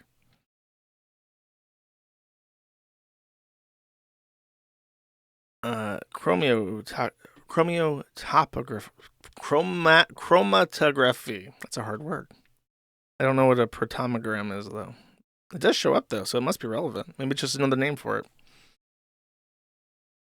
The controls, the operating procedure. They basically are trying everything they can to find out how to get this evidence dismissed for being inaccurate. I don't know if that's going to work out for them, though. And then, of course, this ugly hoe sees about the Kiwi Farms in the chat. Fuck Kiwi Farms and Josh. That would be me. Okay. So that's just a brief court update regarding them. Now, I should explain that after Tuesday, someone told me in the Rekieta thread, just threw out there, it says, Josh, you're probably not going to get the body cam footage. Now, I don't like being told that I can't do something, especially when I really, really, really, really, really want something. So when he said this, I decided to actually personally review the statutes regarding the Minnesota release of body cam footage. And I found a very interesting point that I believe might allow us to get some of the body cam footage because we very strictly meet the criteria. Effectively, the sheriff's office of Candido County is at liberty to release body cam footage to dispel rumors, which is not a very high bar to meet. There simply has to mean that there is a widespread rumor which can be dispelled to the benefit of public trust in law enforcement by the release of the body cam footage. And this is a very different burden than other burdens because, number one, we don't have to actually have Rekieta consenting to anything or saying anything too stupid himself. As long as there is a rumor to be dispelled that would be benefited by the release of the body cam footage, then we can try to justify it through that angle. And to our benefit, Rekieta has been not saying too much publicly about the police or the Health and Human Services, especially when it comes to the date of the search. But Rekieta has been in the ear of other people, notably Robert Barnes, who was an attorney on the Rittenhouse trial, Viva Fry, a YouTuber with over 600,000 subscribers, Camelot, another YouTuber, even Ethan Ralph, because these people all have stated repeatedly that there is corruption in Candido County. Viva Fry went out and said that the search was, and Robert Barnes said that the search was in parts instigated by a probable cause warrant that shouldn't have been allowed, but was allowed because, as Viva Fry said, that Nick Rekieta was the most vocal critic of the local government and what he called that corrupt shithole. And so they went after him, and they went after him in apparently the dirtiest way possible by going after his kids. And these are things that have been repeated or heavily implied by Rekieta himself. There's clips on the Chrissy Meyer show where he's talking about how, you would be surprised what you have in your house, implying that he didn't know that he had cocaine, or that, and Chrissy Meyer immediately asked, because it's the obvious implication that the police, or that Nick even said something about you don't know what police might bring into your house, very obviously implying and insinuating that the police of the county brought cocaine into his home. Chrissy Meyer actually asked immediately, because that's the obvious second follow-up question, like, are you saying that that's what happened? And then Rekieta says no, but that's the thing, is like he's creating this thought that there is malfeasance, there is wrongdoing, and people are believing it. Chrissy Meyer immediately suspects that the police have, his friend suspects that police brought drugs into the house. Robert Barnes talks about the corruption. Viva Fry says that it's a corrupt shithole and they're going after him. His friend Camelot is indicating that the police force did something wrong and that the warrant was unjust. And if you were looking at this from a neutral perspective, if you weren't me and you weren't someone who knew who Rekieta was, but you knew that this guy was getting eaten by the system, was having his kids taken away from him, was facing 25 years for a very serious possession charge, and you were hearing all these associates around him making this claim that the police were up to something, that Health and Human Services was lying under oath, then you would think that this was an innocent man telling anybody who he could trust in private that he is a victim, and he was trying to scream as loud as he possibly could in a way that wouldn't cause retribution, because they got his kids and they can go after him. They have that leverage over him. If you didn't know Rekieta, and if you didn't know, and if you weren't me, and you were just trying to assess the facts and what people are saying, you would assume that he was desperately trying to get someone to listen to him about how he was being treated, and he was just afraid to do so in public. That's how it would look like to me. So, I genuinely, with no extension of the truth, no backward justification, it's very obvious that he has created a rumor that can be addressed. And the question is, can that be the question then is not that if there's a rumor about an interest of public trust. The question is there a rumor that can be dispelled by the body cam footage, which we're coincidentally after anyways, right? Well, yes, because Robert Barnes names in particular a specific cop who he claims did something wrong. And there's a clip of this, and I'll pull it up if I have to. But he names a cop specifically who happens to be there on the day of. And it's like, we don't need dozens of hours of footage from every which way. But we know that there's a specific cop who was there executing the search warrant who has been accused by people directly associated with Nick Rekieta of doing something wrong. So how about this?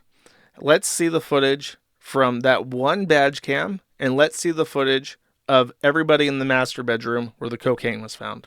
Because if there's anybody planting cocaine with all those cops there, we should be able to see it.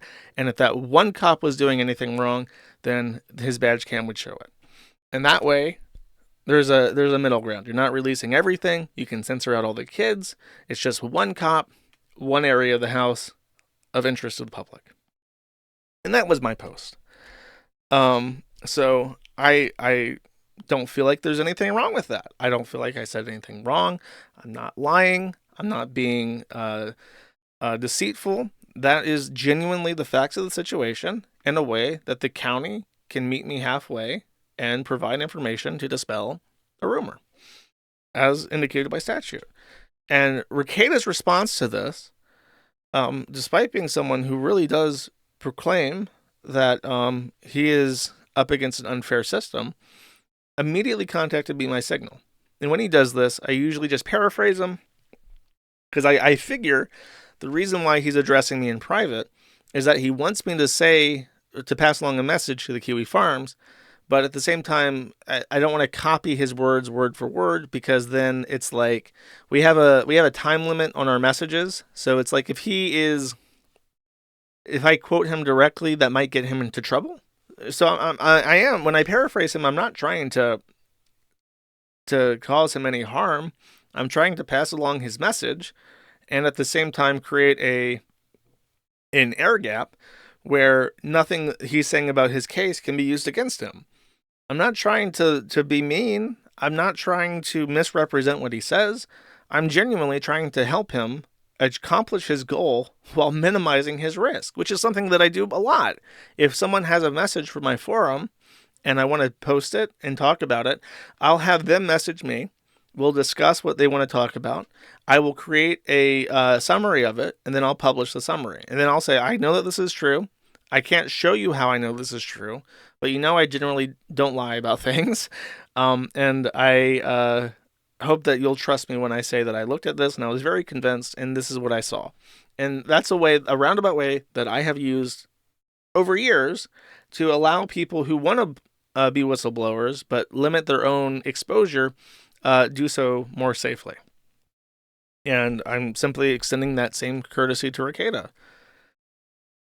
If he wanted to join the forum and post himself, I could accommodate that as well. If he had nothing to say to me, then why write me?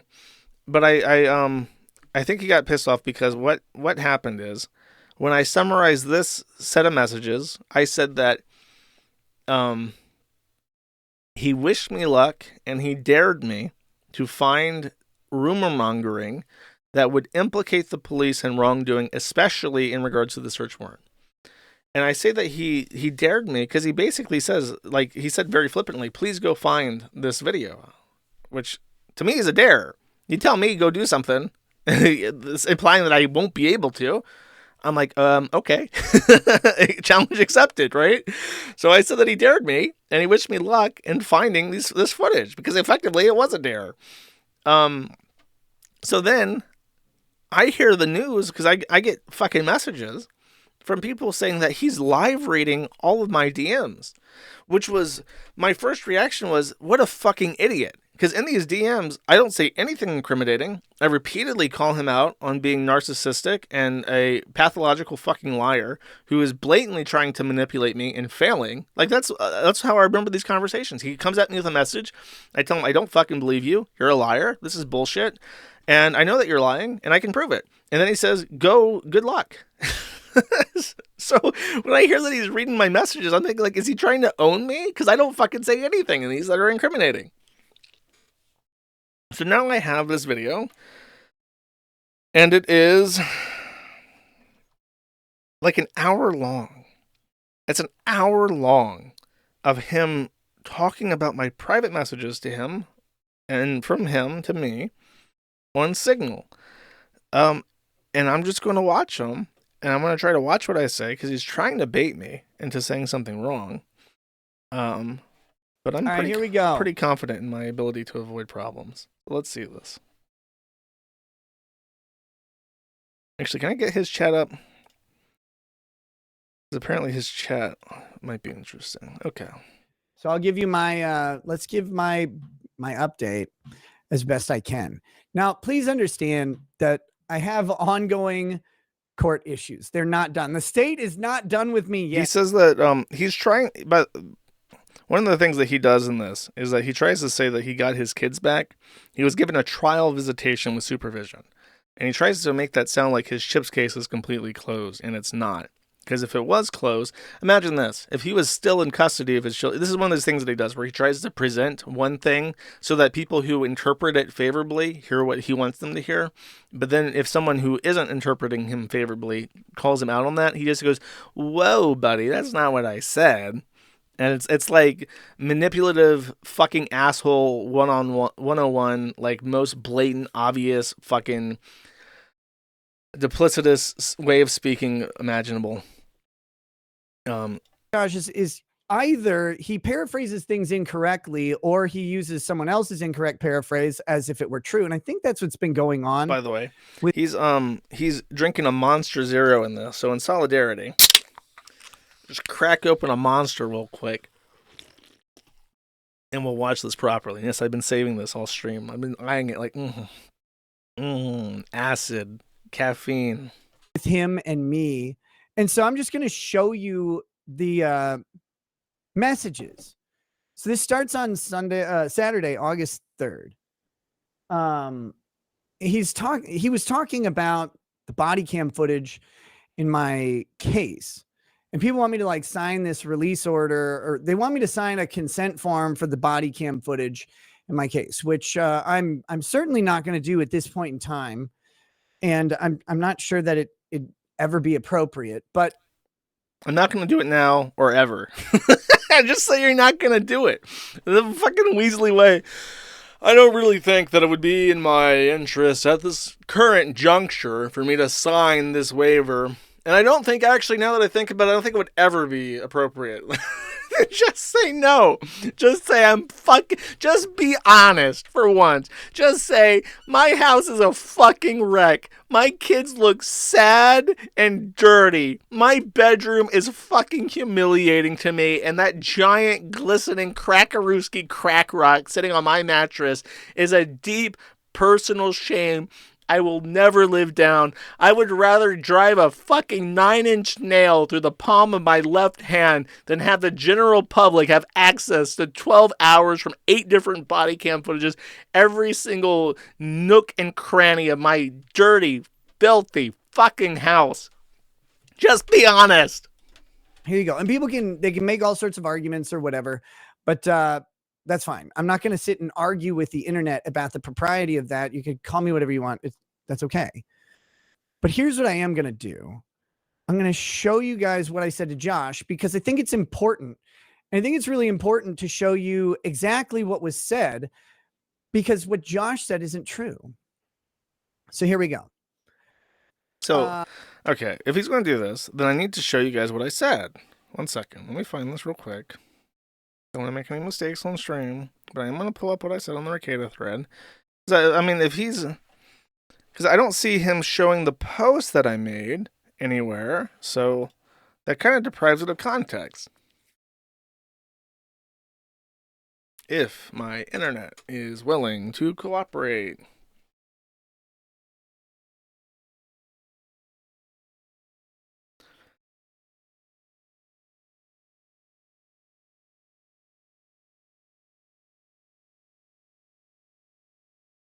Oh my god.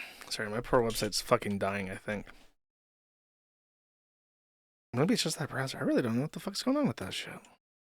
Did they wait for my stream to start to start DDoSing or something? What the fuck is going on?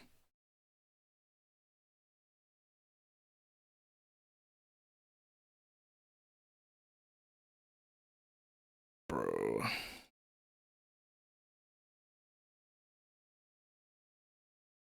This has to be a problem. Oh, there it is. Okay. Sorry, this is really important to the actual discussion. And I don't know how you're gonna open up with the Yes, they did. Chat is broken. Okay. So I started live streaming and then they started fucking with the site. Sounds about right.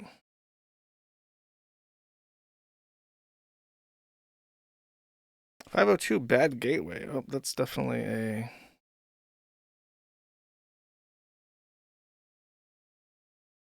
Okay, I'm getting closer. Okay, here we go. I say that and then I click the link and then it loads and everything's fine. Missive from the court of Baldo. King Baldo has again reached out through a system of ropes and pulleys to declare the following. He has never said the police did anything wrong during the execution of the search warrant on his premises, and both dares me and wishes me luck in finding evidence to the contrary to support a petition to the Kandiyohi County Sheriff's Department. So I don't know what in particular he's upset with, because that's what he fucking said. I think he's going to be super pedantic and try to split hairs. So I'm just not going to let him do that. I'll just ignore it if he's saying oh, I can't sum it up in 3 seconds. So this is Saturday, August 3rd, 9:53 p.m. I said, Sir Keckington says, "Hey Josh, clip this for your epic show tomorrow, you retard." Thanks, Sir Keckington. I will. Hey retard. Discovery is under protective order in the case. Me releasing it is a violation of that order. It's in the document you already have on your site, Learn to Read, which is the order that was leaked a long time ago, mentioned specifically that discovery is under protective order in the case. It said, suggesting I should do anything to affirmatively move the needle on releasing it risks me violating a court order. Try reading. So again, really quickly, people on the farms or wherever want me to sign a consent form to release body cam footage that is part of both my criminal case and my civil case. Correct. But there's a protective order on discovery, and the civil case has since been sealed as well. That you asked for. He asked for the protective order, to be clear. As far as I'm obviously not an attorney, so I can't give you specifics. However, if Hardin thought that there would be any damage to his case, I don't think that he would have any issues with that objection. But as Rekieta said prior, it's he doesn't think it would ever be in his interest to release the footage. So why be pedantic? Why say that there's this complex circular protective order that I requested and now it got approved, and now I'm using as a defense to release evidence that's going to be released in another trial if it goes to court, which is probably why, like, he might literally take a plea deal specifically because he doesn't want the body cam footage to become evidence in the criminal case, but it would come out there too. So there's a follow up to this I'll get to because I mentioned it. Releasing that or moving to release that or making any step for it risks me violating a court order. Now, you may argue, well, that's not violating a court order. I'm sorry. Ladies and gentlemen, when the government has you by the balls, and by the balls, I mean your literal offspring, you don't do anything to risk violating a court order. But it gets farther than that.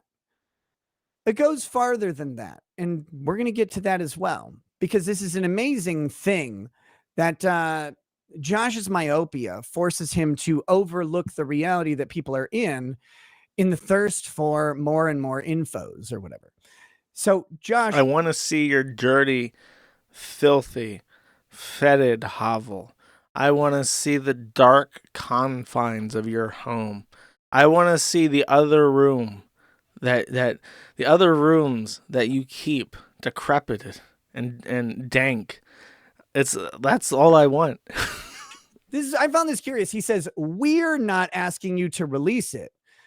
This is funny because Kiwi Farms is not a monolith. I've said it a million times, but apparently they are now acting in concert, according to Josh. Okay, so he cries about this for 45 minutes. I already know what he's saying. I use the royal we. I say, I'm going to try to blow this up so I can actually see what the fuck it says. I say, quoting myself, we're not asking you to release it. We're asking you to grant the government permission to release it. There is no issue with you signing a letter of consent. Your body cam footage is also discovery of your criminal charge. It is part of the Chips case discovery, but it is part of the state's case in the criminal one. And he says, we. And I reply with a question mark because I am not wanting to entertain his bullshit, pedantic, linguistic tricks. The we in this refers to me and my attorney, Matthew Hardin, who is licensed in the state of Minnesota to practice law. And, unlike certain other people, he actively does practice law in the state of Minnesota. I am asking him not to go to the Kiwi Farms and publish consent to release body cam footage. I am asking him to get into contact with my attorney, who is the second person in the we, to consent to this so that we can send it. We, me and him, can send it to the county to get it. Very easy. But for some reason, he apparently, from what I've been told, harps on and on and on about me and the Kiwi Farms being a single unit for like 50 fucking minutes, even though it should be obvious that he's responding to me asking him to send my attorney consent. It's not me. He's speaking on behalf of everyone now, I guess. We're not asking you to release it. We're asking you to grant the government permission to release it. There is no issue with you signing a letter of consent. Well, there are issues. We'll talk about it in a minute. Your body cam footage is also discovery in your criminal charge. Great. It doesn't matter. If they're in both and one of them's under protective order, I'm certainly not fucking coming close to violating an order. It is part of the Chips case's discovery, but it's a part of the state's case in the criminal one. Okay, Josh, that's great. We, Lamau. Because when did Kiwi Farms yeah, he also says we in Lamau. become we? It says Josh. Lamau afterwards. I forgot that. I couldn't see that at the bottom. When was that? When was Kiwi Farms a we? Never. Does anybody? I've heard Josh say. Okay. 3850. Can I get like a timer, like live on the fucking thing? Let's see if I can do this. Text. Can I do this as a timer? I cannot. Is there some way? You know what? I'll just do it on my phone, chat. We'll just do it on my phone. Let's see. Because I know that this is apparently a big thing. See how long he actually talks about this. Stopwatch. Reset. Okay, here we go. million times. The Kiwi Farms is just a website that people come to. It's not a collection of people acting in concert. Correct. It's anybody goes there and just gossips. But now it's weird. Correct. It's very fun to me. Wrong. Like, because it's such a different Josh than I remember. So then he has a question mark because he doesn't get that he's just said we a whole lot. And so I go on. No one is Josh refuses to fall into my pit trap, so I open my cock holster and I run my fucking gob for another 4,000 letters. Very cool. asking me anything, and you're specifically ignoring just how monstrous of a machine court is. I tell you there's a protective order on discovery in a case where the government is concerned about the safety of children, and you want me to sign a release to show Kiwi Farms information about where those children live so it can be paraded in front of a group of infamous hawkers. Now, that was my phone correcting gawkers to hawkers, but infamous gawkers. So you don't even listen to yourself and how absurd of a request that is. So you know, having quotes is a hypothetical, like a joke. It's a hyperbolic joke of what the judge would say to me if signing that consent form. Reminder that the state has your kids and they're like, well, we have concerns about parenting or whatever. And you're like, here's what I'm going to do. I'm going to sign a release form so that these weirdos on the internet could just see where my kids live. Like, that sounds good. Right? Right? This is a weird point. Very briefly, the layout of his house is public record as well. I'm pretty sure that blueprints have to be filed with the county. Even outside of that, his Zillow listing for the house was public years ago, published on many different places, and that outlines where the house is. I repeatedly offered to take out any footage. If I received unedited footage, I would remove the kids, but this is always ignored. They never mention this. Barnes and Rekieta just pretend that there's some weird nefarious thing involving his kids, and I don't give a fuck about where his kids are staying. I don't want to see his kids' frog, amphibium, terrarium, or whatever the fuck. I want to see the Baldo bunker. I want to see the crack rock. I want to see the 4-person bed with the cuck fridge on the side. And I want to see the filth on the floor. That's it. Right, fellow parents? just go around. I want you all to go around to any parents, you know, be like, hey, you have kids. Would you sign a release form to let the internet, like people on a website called Kiwi Farms, see your kids' bedrooms? Like, would you just sign a release form for that?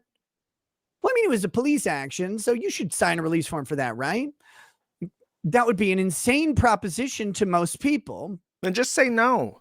I don't understand this rhetoric. If you don't want it out, instead of pretending that there's some invisible force preventing you from doing this, just say, I am a total fucking pussy.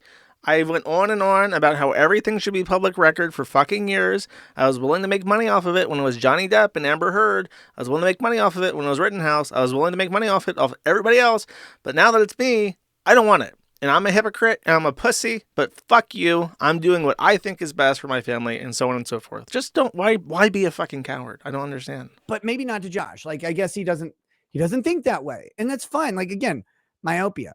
I just don't care. I don't care what your concerns are because you're a bad person. Like, that's the thing. It's like, I know that me asking for the footage annoys you, which is why I make sure to tell everybody that he could consent to the release of the footage at any second, and he chooses not to.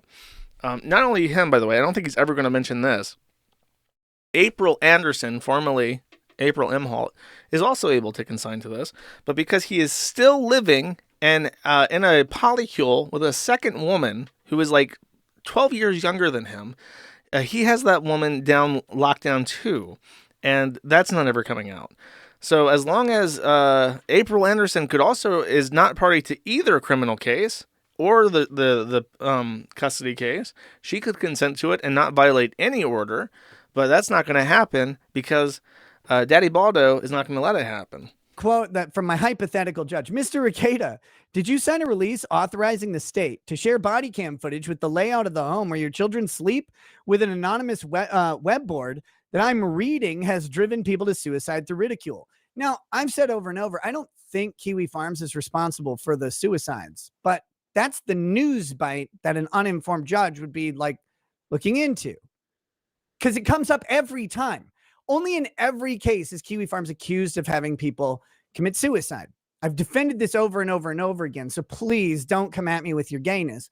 But that's what's going to be the mantra, because it's the mantra every time it comes up.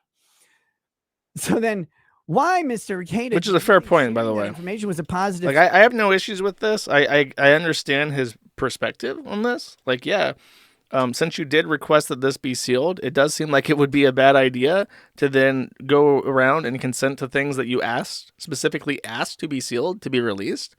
I understand that point. But my issue is that you're pretending that you would just love for this to be public, but you are lying in doing so. And you're also pretending that April can't consent, which you can. Step for the safety of your children. And then, of course, here's my response. Sorry, Your Honor, an illustrated dog who fled the U.S. because of reasons, and his army of lolly avatars who say the N-word a lot asked me to. Okay, so by the way, fled the U.S. because of reasons is retarded. I did not flee the U.S. I moved to the Philippines, and actually I moved to Australia for work. I moved to the Philippines for work. Then I moved to Ukraine because of the cost of living there. And then I moved to Serbia because it's also much cheaper to live there, and I work online. I also get $100,000 of tax exemption because I live as an expat.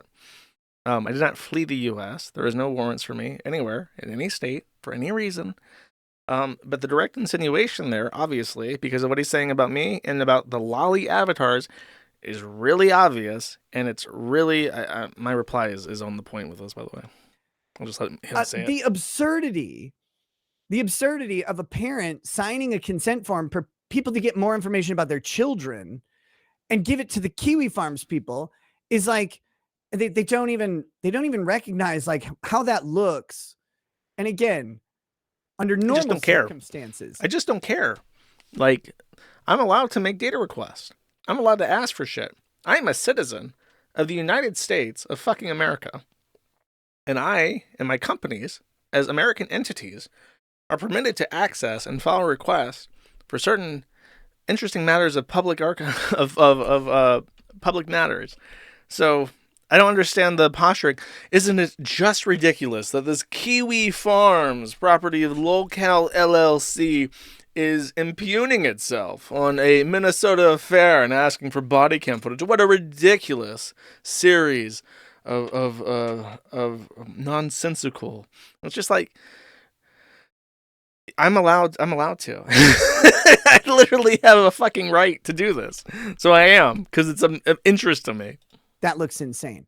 But when the state is looking at you going, we need to make sure you're a fit parent and before we can return your kids, be like, hold on, let me sign this release form. Here, I want these other people to look at my house first and get the layout of it down and see that stuff. That'd be good, right? Like that'd be a responsible parenting. No, it never would.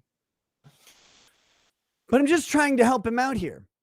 So then I said, Josh, sometimes your quest to make other people look retarded makes you unable to see how retarded you are. This isn't a joke for me. And despite your gaggle of happy faggots, super good deductive reasoning, they've got it wrong. That's why my kids will be home soon. Now, granted, I said this on the 3rd. I was under the impression that my kids would be coming back on the 11th. But instead, they came back on the 7th. Now, a lot of people on the farms, etc., have said that my kids were like never coming back or be an extremely long time, et cetera, et cetera, et cetera. Well, now that they're coming back, they're like, oh, we always said they'd come back. Well, yeah, sure. I mean, from day one, I remember that there were people who worked with Child Protective Services, who said that in child custody cases, it is almost always better for a child to be returned to their home with supervision than to be put into the system. People who are caseworkers came out and said, in no uncertain terms, that even if the parents are like crack addicts who are just completely dysfunctional, it is still somehow better for the kids to be in the custody of the fucking crack addicts than it is for them to be in the foster care system. So the state will almost always put children back in with their parents, even after repeated failed attempts to improve their parenting or get them off of drugs. They'll almost always go back because the foster care system is apparently a fucking nightmare, and they don't want that. So unless there's like sexual abuse, if kids are being pimped out or whatever, then they might take them away permanently. But it has to be like an extremely appalling level of child abuse, like a deliberate of just using the child and harming the child in order for it to be permanently taken away. There was never any doubt in my mind that the kids would return. Admittedly, I'm a little bit surprised that they've come back so quickly. But that just shows how much the system wants to give them back to you. And all these people that he's crying about, the evil Alicia Sweep and the evil Miss Booker, whatever her name was, the guardian ad litem, all these people were advocating for the kids to come back. And he's still bad-mouthing them. And saying what horrible prejudiced people they are who lie under oath and are trying to make him look bad. They're still, even with that in mind, are still advocating for the children to return. They're just asking for a little bit of supervision during for the sobriety. So I don't know. It's such a bizarre point to make. And then he says like I don't know, the way that he tries to like say the forum is wrong. It's like he really has to prove his top concern in a child custody case is trying to make random internet commentators look wrong. Like, are your priorities not completely fucked? That's fine.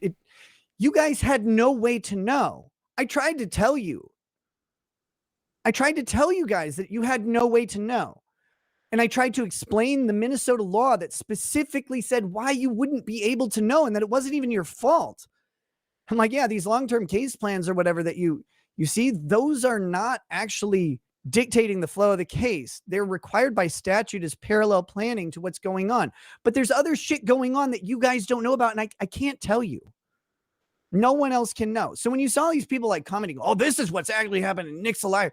No, I was just telling you exactly what was happening, but I couldn't give you details about negotiations that were going on, about everything working on the parallel track that you don't get to know about. So I'm sorry, but I tried. Someone in his chat, Janelle Vigelis, says, so this guy from Kiwi Farms is asking Nick to sign a release of things pertaining to his case so that the Kiwi Farms can gossip and blast him. Yes. To tell you. And to dispel rumors. So anyway, I knew when my kids were coming home because I'm the one who's been doing it. A lot of these people out there still think that Lady Raggets and I were not submitting to drug tests or that we had some way figured out how to plan the drug tests on our own or something. No, none of that's true. We've been complying with drug tests ever since the court asked us to do drug tests. The moment the court said, I need you to do drug tests, we're like, all right, cool. Now, we didn't do a whole shitload of drug tests beforehand. You know why? Because they didn't ask us to. I don't know what else to tell you. I don't know precisely how to counter that, but there is some weird timeline. That's not I want to say, and I could be wrong, but I want to say that Health and Human Services asked him to do drug tests, and he and Kayla originally consented and then revoked their consent until it became a matter in the courts, which gave them additional time to get sober. I want to say that's what it was. People are making big deals out of stuff that they've made up in their minds. And when I try and correct it and say, no, actually, we've been completely clean on all of our drug tests. They're like, the first drug test I submitted, yes, I tested positive for alcohol. That's because I wasn't ordered to not drink alcohol yet. That's it. Then on the bro, what a fucking excuse. There I was as a lush in the middle of a custody case and a criminal case. A criminal case that I paid, what was it, a $50,000 bond for me and my wife so that neither of us would have to be sober during these criminal proceedings. I was plastered the first time, the first night before my first piss test for the child custody case. And, like, to be clear, his losing his children and going to jail was not wake up enough for him to stop drinking. He had to wait until the very second the line was drawn in the sand by the court system. And then he goes, "Stupid Kiwi fags. Don't you realize I wasn't court ordered not to be a pathetic drunk anymore? I didn't, I mean, I posted $50,000 bond so I wouldn't have to be sober. Idiots." Like, that's not really a defense. Fucking lunatic. 7th of June, the judge said, no controlled substances, including alcohol. Although that's not in my written order, played it safe. No controlled substances, including alcohol, and you submit to random testing. We were like, all right, cool. Of course. There you go. Done. Our first drug test was voluntary. We brought it to court because we had a hearing. Anyway, long story short, that's how that went. But people still believe that there's a different story out there. That's like, no. Nick must not be doing this. Nick must not be doing this. Nick must not. Guys, come on. Like, I know that this is the internet and everything's fucking ridiculous, but it's not that ridiculous. Some people are. And some people get like liar tattooed on their cheekbone or whatever, which I thought was bold. But some people on the internet do have like real lives that they get a little over sensationalized, which I've told you guys a lot. A lot of my life is way over sensationalized, and it's funny for a while until it's not, until it has real world impact. And this has had real world impact, and the jokes had to stop. He acts like this is all fake. They found coke. They found a felony level, 25 grams, like a salesman's level of coke in your room with your hot wife, and your child tested positive. And he bemoans the rumor mills for sensationalizing his fucking lifestyle. Like, it's unbelievable to me that this still hasn't sank in. He takes no accountability. I didn't even really, I don't know, I didn't have any optimism for him, but really just sitting here thinking about it, like, even now, he takes no accountability for anything, ever. Even, he's still blaming the rumor mills on the internet for his predicament, and not the 25-gram coke rock in his fucking bedroom. Like, unreal. Grow the fuck up. This thing. I knew my kids would be coming home soon. I knew actually the exact date. And again, someday I'll get to tell the story of how this played out, because how it played out should terrify you. Yeah, I know. You're not me. It should terrify you. I remind you, several people reached out to the police with concerns. Mandatory reporters told the police they were concerned. Nick Rekieta, there is a clip of him near blackout drunk talking about how he has to drive his kids around in 4 hours. It is impossible for someone that fucked up to get sober at all in 4 hours. And there are people telling the police that they've seen Rekieta DUI and drop off their kids inebriated, which aligns perfectly with what we've seen firsthand. And it's not internet trolls. It's your fucking preacher man. It's not internet trolls. It's Health and Human Services. And he's still going to be like, it should terrify you. There I was, drinking and driving with my children in the back seat, minding my own business, when suddenly Karen from Sunday school saw me. She had always been looking for a reason to get me out of the picture, and when she saw the open can of whiskey on my dashboard, she called the police. This could happen to any of you. Like, no, I'm not a fucking retard lush, Rekieta. I'm not terrified of being falsely accused of being a retard fucking lush, because I'm not one. Because in this county, my case went fast.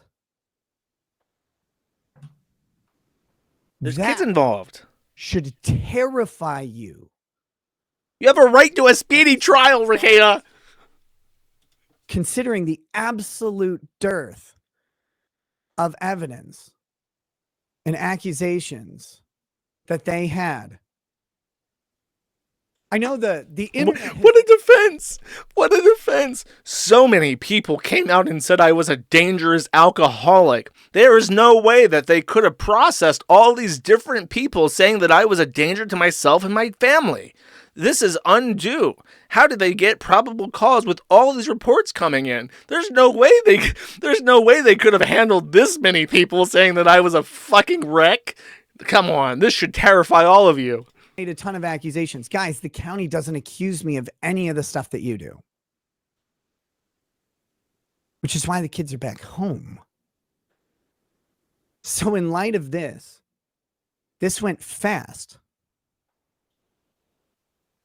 That should bother you. That should worry you to your core if you're a parent. All right, here we go. Don't worry, there's more of this conversation coming. I'm not going to just cut it off here. And I'll make sure and include this so that you know I'm not leaving something out. Consenting to the release of that footage would be one of the most irresponsible things a parent could do. The fact that you don't see that should indicate that you are terminally dun.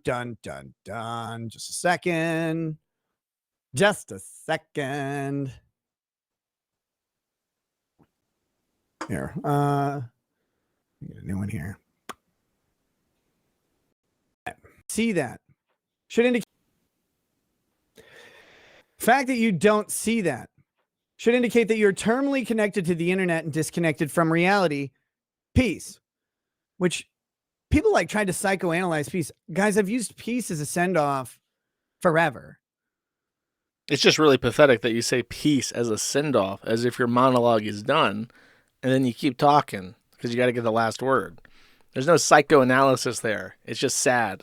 So then Josh responds to me an hour later and he's like, he said peace. Why did he respond? I'm like, Josh, you send a message back. I returned your message. Anyway. So he says, then have April consent. So like, instead of me consenting, I'm supposed to have someone else consent by proxy to get around. Listen to what Josh is suggesting. I'm saying, hey, Josh, me doing this would violate like a court order. He says, have someone else do it by proxy. That won't violate. It's not by proxy. It's not by proxy. I'm not asking you to do something through her. She has a right to consent to the release of the body cam footage. And she's not beholden to any court order about anything related to that. It's not by proxy. I'm offering her independently $1,000, by the way. That's still outstanding. So that's another fucking lie. Josh, listen to yourself, man. Homie, listen to yourself. I don't want to violate a court order. So you're suggesting I have someone else do it for me? That doesn't make it okay to do. I'm saying I permit her to. Because he's the reason why she can. What are you talking about? Yeah, I'll have, because I have control over her, apparently. Yeah, you do. You for sure fucking do. This little lady's disappeared off the face of the internet. She was someone who was like she was like the second member of the Still Tone Morning Show. She did like a morning broadcast. She was an active participant in your streams. And ever since this case, she still lives with you, but she's gone. She's not anywhere. Nobody hears from her. That's weird. Like, what should I like use my puppet strings, or should I intimidate her? Like, what? Give her a little bit of crack. Position here.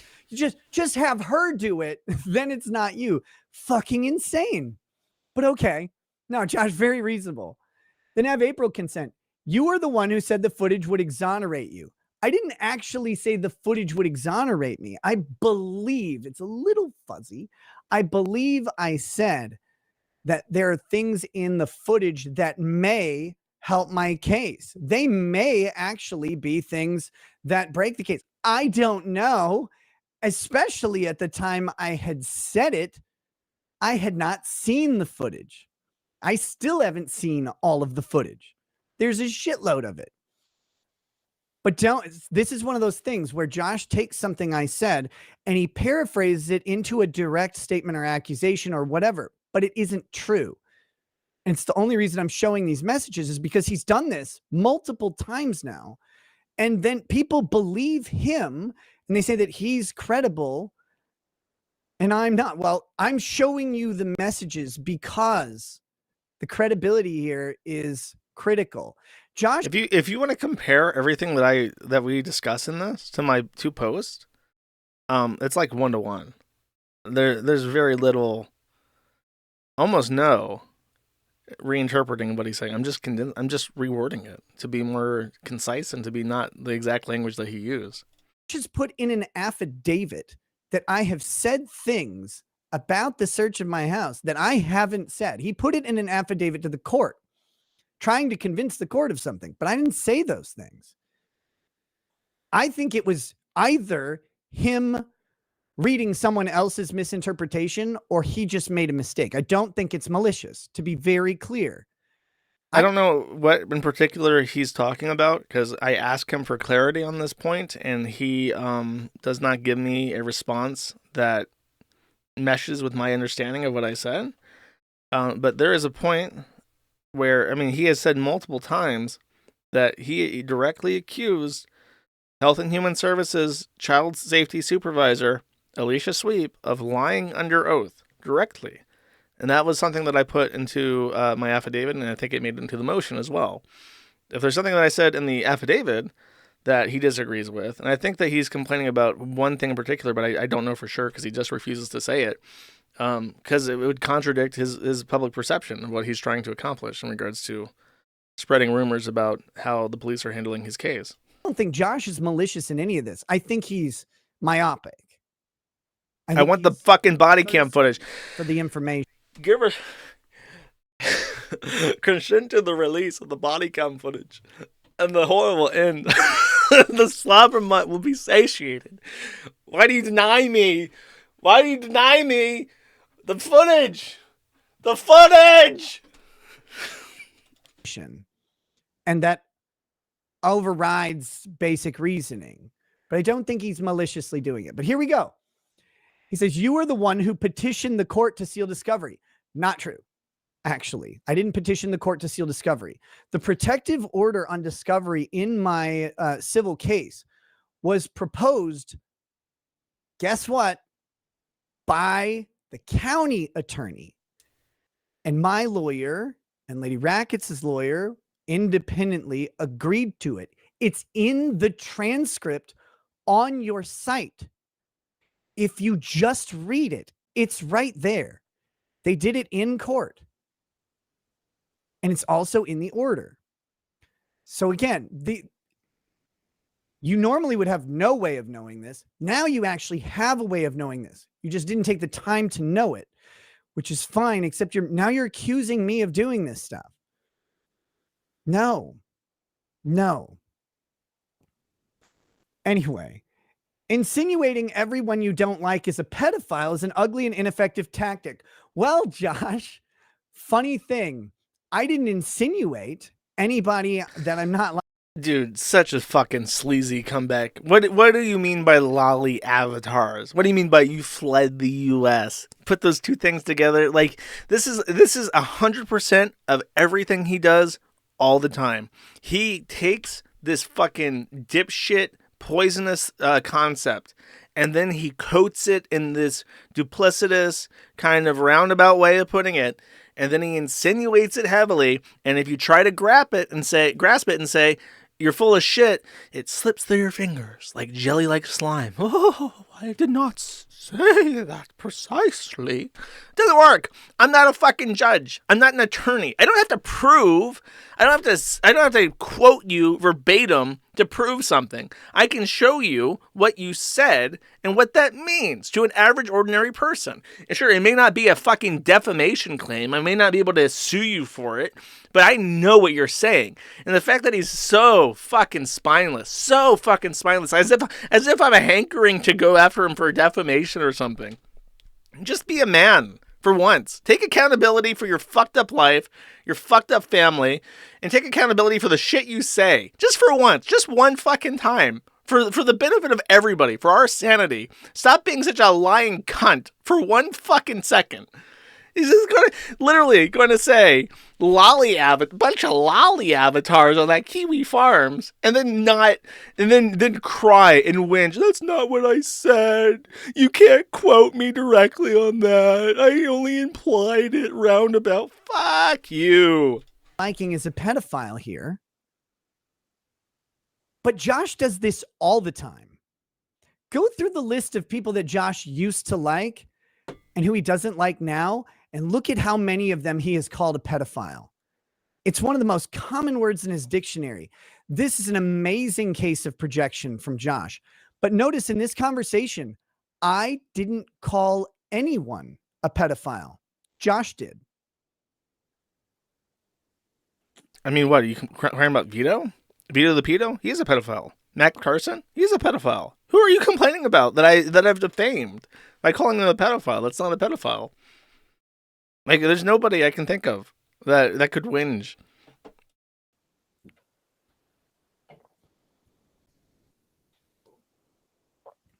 Josh called somebody pedophiles here. Tried to make me do it, but I didn't do it. Oh my God. I said Army of Lolly avatars. What a pussy. Yeah, but I didn't call them pedophiles, Josh. You just have a bunch. There's just a bunch of lolly avatars. I also said you were an illustrated dog. Like, it was just a pithy joke. Get over it. But anyways, insinuating everyone you don't like is a pedophile is an ugly and ineffective tactic. Well, Josh, maybe you should have a helping of that sandwich. He says, I'll remind you, it was your cocaine and your child testing positive for cocaine who put you in this situation. Those are Joshua Moon's words. I haven't made any comment about this. I'm only reading them for completeness. And I'm not...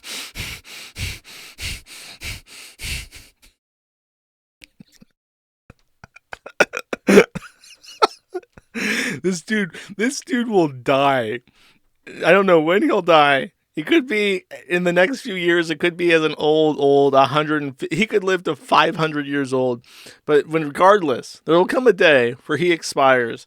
And on that day, be it next week, next year, 10 years from now, or as a 510-year-old man, there will never be a day where this guy takes accountability for his actions, ever. Going to make any comment about that now. I have a pending criminal matter. He says, I and my forum do not share responsibility. It's my forum. It's mine. Josh speaking on behalf of the forums again.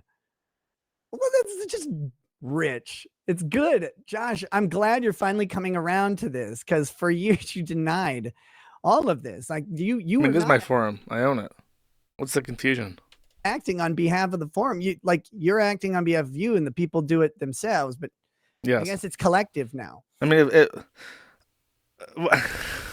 what an asinine point to make. He's desperately trying to say, like, everything that happens is inherently my fucking fault, but it is my forum. I am liable for things that it does, but I don't oversee there's like 12,000 posts made a day. Believe it or not, I don't agree with everything that happens on it. So then I said, you're the king of insinuating people are pedophiles. I didn't insinuate anything. I said, are you having a retard action? Because I said lolly avatars. I said, also, like normal, your paraphrase of what I said is not precise. I said, peace, Josh. I hope you and your pedophiles have a good day. Josh called them pedophiles. I didn't. But he's so fucking clever. He's just so smart and clever. His word plays are just so, like, damn, dude, this guy is so fucking smart. This dude, he thinks that he's the smartest fucking man that has ever lived. Moniker. That's on him. So then he says, you are not as smart as you think you are. That's fine. I hope I'm not as smart as I think I am. So then, today at 1:03 p.m., I said, by the way, very curious where you think I alleged police planted anything. And this is getting into the meat of the matter, because I noticed that Josh said that I said this, but I didn't say that. Actually have specifically avoided saying that. Let me replay that. I didn't hear that. Josh said that I said this, but I'm very curious where you think 1:03 p.m. I said, by the way, very curious where you think I alleged police planted anything. And this is getting into the meat of the matter, because I noticed that Josh said that I said this, but I didn't say that. Actually have specifically avoided saying that. I haven't said it at all. Oh, did you catch that? And I'll replay that. Instant replay. And I said this, but I'm meat of the matter, because I noticed that Josh said that I said this, but I didn't say that. Actually, have specifically avoided saying that. I haven't said M it at dash. all. I haven't said it at all.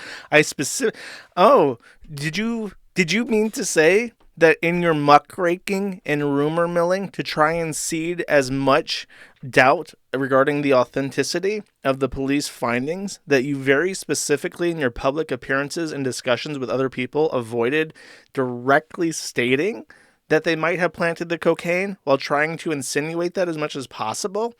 Oh, no. Sorry, I didn't say that at all. It's not that I specifically avoided saying this one specific accusation while trying to say everything except that.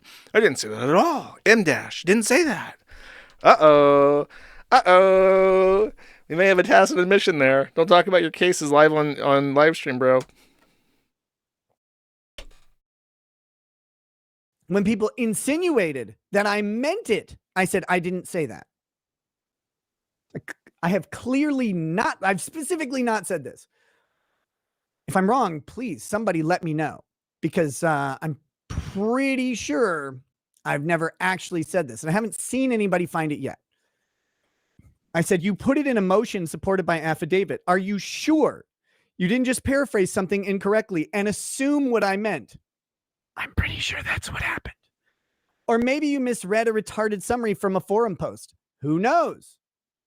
So Josh said, you literally said that Alicia Sweep by name lied under oath. Yes, I did. And that did happen. It was not during the search, however, but Alicia Sweep did lie under oath. In fact, when we left the court hearing, I walked right up to her and I said, you lied under oath and you know it. I walked right up to her. I pointed at her. I said it to her face. I'd be careful how you word that, because that sounds like intimidation. You get off the stand testifying, this enraged, wet brain retard runs up to you and points a fucking finger in your face and says, you're a fucking liar, you fucking bitch. I will say it every single day. Alicia Sweep lied under oath in Candy, Ojai County. 100% she did that. He's super, okay, so he got caught, he did say this. And even though he may wish to not have said this, he's going to try and like hype up his own honesty. I absolutely 100% admit to this thing which is in court documents that I can't ever take back. I will 100%, using 100% of my honesty, confess to this one thing so as to give credibility to when I deny other things. I also said the problem with all of this is that when there is no other witness than you and the government agent, you have two options. You have to live with the lie because no one's punishing her, or you have to testify. And testifying to counter the lie does two things. One, it pits your credibility against the government worker. Now, the government worker who works with the CPS investigator all the time, or the judge who works with the CPS investigator all the time and doesn't know you at all, where do you think that credibility default is going to go? Towards the CPS investigator. So I would have to go take the stand and say, no, Alicia Sweep lied about this thing. That didn't happen. And then I would similarly be opening myself up to cross-examination when I have a pending criminal matter. You just have to eat shit sometimes. Yeah, you do, because you fucked up. Yeah, I mean, I understand what he's saying. I get why he just has to eat shit, but, I mean, whose fault is that? I guess it's not the police's fault, because I went out of my way to specifically avoid saying this one thing that could be used against me. I mentioned this with less specificity, but that's the way the system works. Sometimes you don't have the opportunity to call out a lie. Lies go by in court all day. And I pray you're never in a position where those lies impact your children. I really do. Because it fucking sucks, man. You're powerless. You have to sit there. By the way, you can't, like, your lawyer can't object. She lied. How? How do you show they lied? Well, you either have to get a witness up there or you have to have a recording. The recording has to be introduced by a witness. They have to be cross-examined. Sometimes you just have to eat shit. I mean, the correct answer to your question, in case you're actually wondering, is don't get into the situation to begin with. If this was simply a matter of child custody based off unsubstantiated reports inflicted on Rekieta by the government, I would feel bad for him. There was cocaine in the house. Nick was a user. He used on stream for months. Like, you could see a visible mental and physical decline in him. So, but it's so weird to me because I am 31. I'm turning 32 this year. And Rekieta is a man who is almost, I want to say 10 years my senior. I think he's 40 or 41 himself. So this guy has 10 years on me. And he's acting like this. He's doing these things. He's endangering his kids. And then when caught out on it in a way that is undeniable to the average person just looking in at what they're saying, what they have as evidence, it wasn't just a coke rock. It was like paraphernalia. They found ways for him to imbibe it. And he's going to look at that and say, it's not my fault. It's everybody else's. And fuck you for having an interest in this case when literally in the most hypocritical way possible. And this is a really interesting thing because it's like most people can never be hypocritical in the way that Rekieta is being hypocritical. Most people don't have a career off commenting on high profile cases, but he's insinuating that I am in the wrong for wanting access to footage that would have been a heyday or a huge earner for him in his heyday. Back when Rekieta was on top, if there was body cam footage of what's his face, Johnny Depp's house with Amanda Heard's shit on his mattress, we would be watching Rekieta smugly laughing, drinking whiskey, looking in the camera in that coy way that he does, like saying cheers to a $50 super chat about someone's dead grandma with a woman's shit on his screen. But yet, when it's him in his house, and I get it. I mean, I don't. It's humiliating, but he's gonna act. But it's like one thing. Again, it's one thing if he just came out and said, it would look really bad for me. And I don't think, I don't want to even risk that something might come out that is embarrassing to the kids, and it's just not in my interest. And I refuse, and I don't want April to consent, and I don't want Kayla to consent. It's one thing to be honest and just admit it, but he can't even do that.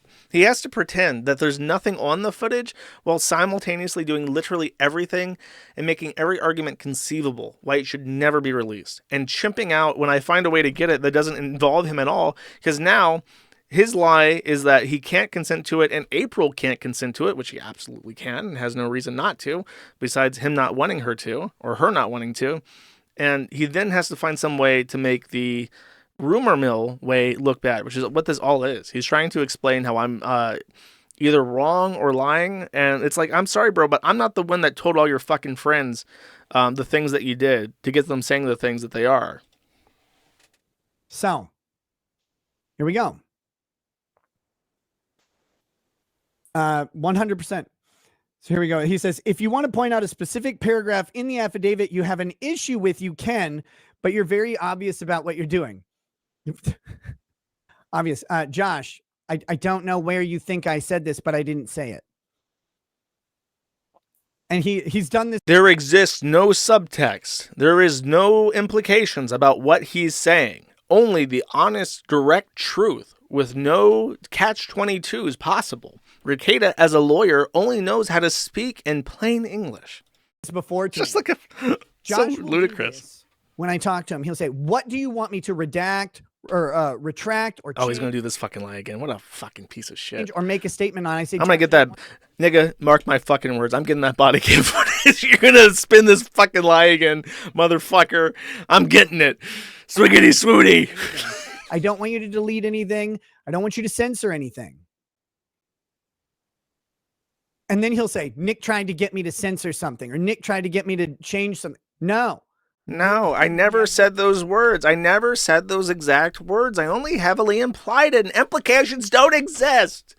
I'll message you in the shower for 2 fucking hours, but there's only the exact language used. Bro, it doesn't fucking work. This is not a court. Most people listening to this have at least 100 IQ. They are able to understand these things.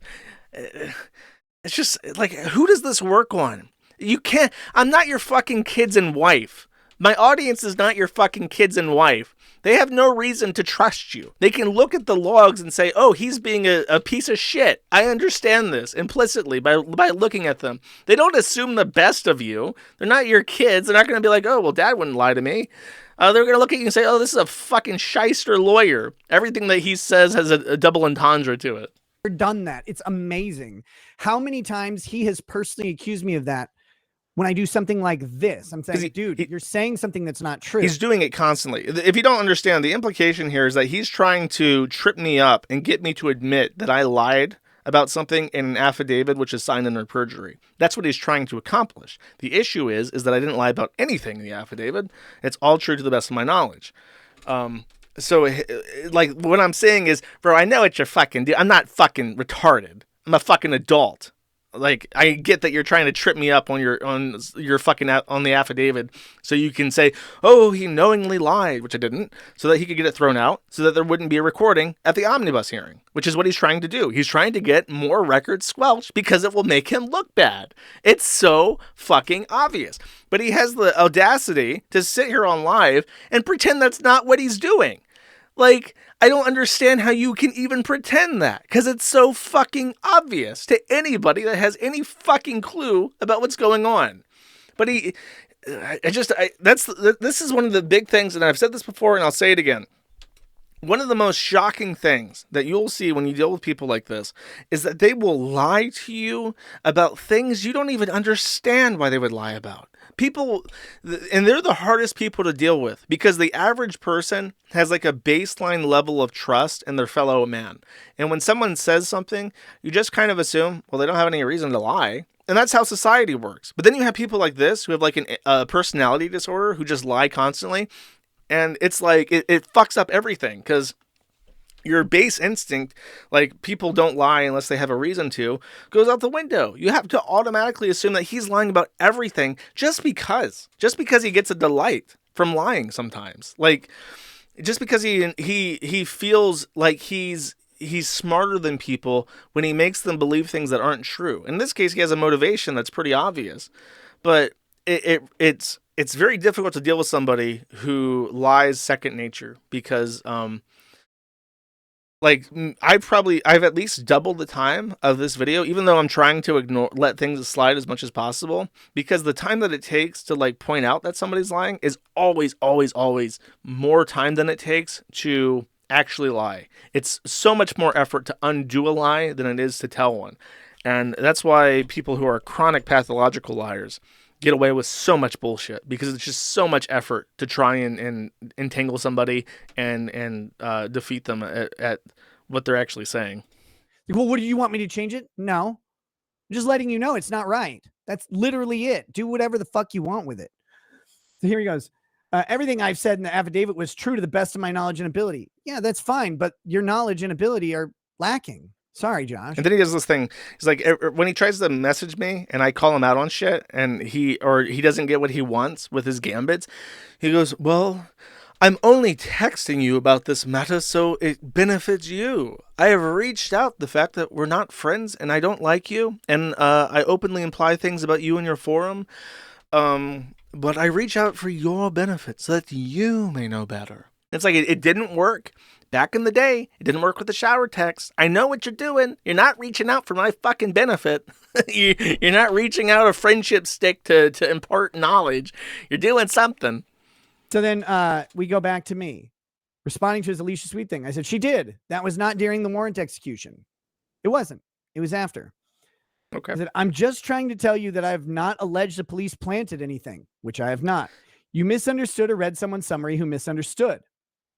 Okay, right, so give me a second. We'll go on. Sorry to do this way. This is directly after, by the way, my post where I talked about the sheriff's thing. So immediately after that, he messages me to clarify that he never alleged any wrongdoing by anyone who just so happened to be there on the day that the search warrant was executed and people had body cam footage on. But, you know, there might have been other people lying at other times and people trying to hinder him, and people before the search who were lying about things to get probable cause.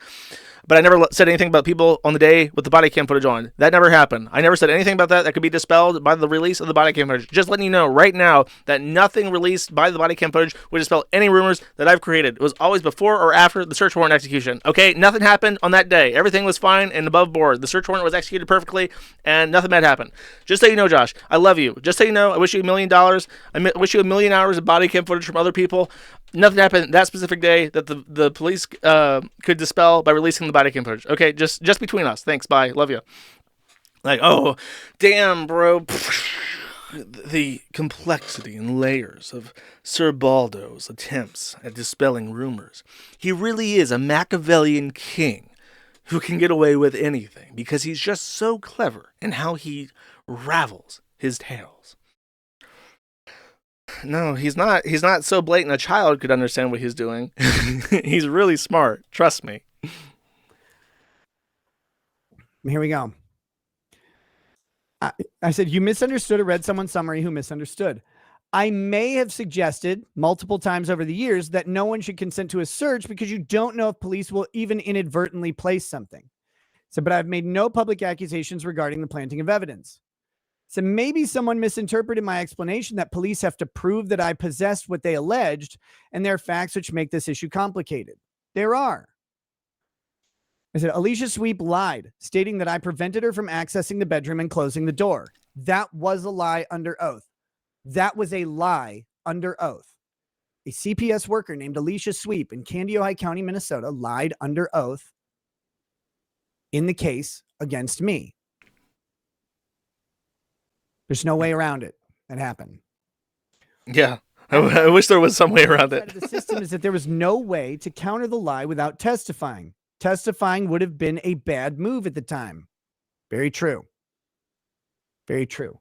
So Josh responds, look, mate. He's Australian now, apparently. You're Sure, a pathological liar. On every level except physical, I'm an Aussie. Josh. And you are blatantly engaged in manipulation against everyone you talk to at all times for no apparent or good reason possible. And let me just go ahead and say this. If someone is accused of always manipulating people for no reason, I'll humbly suggest they're not actually manipulating people. Or they're a pathological liar who, like, again, this is also like a lie. People who have pathological lies or liar or whatever the fuck, anti-personality disorder, they lie about the most mundane shit that they do not benefit from lying in a way that can be disproved about things that don't fucking matter and that nobody would have any reason to lie about. I don't know why. They'll lie to you about what they did that day.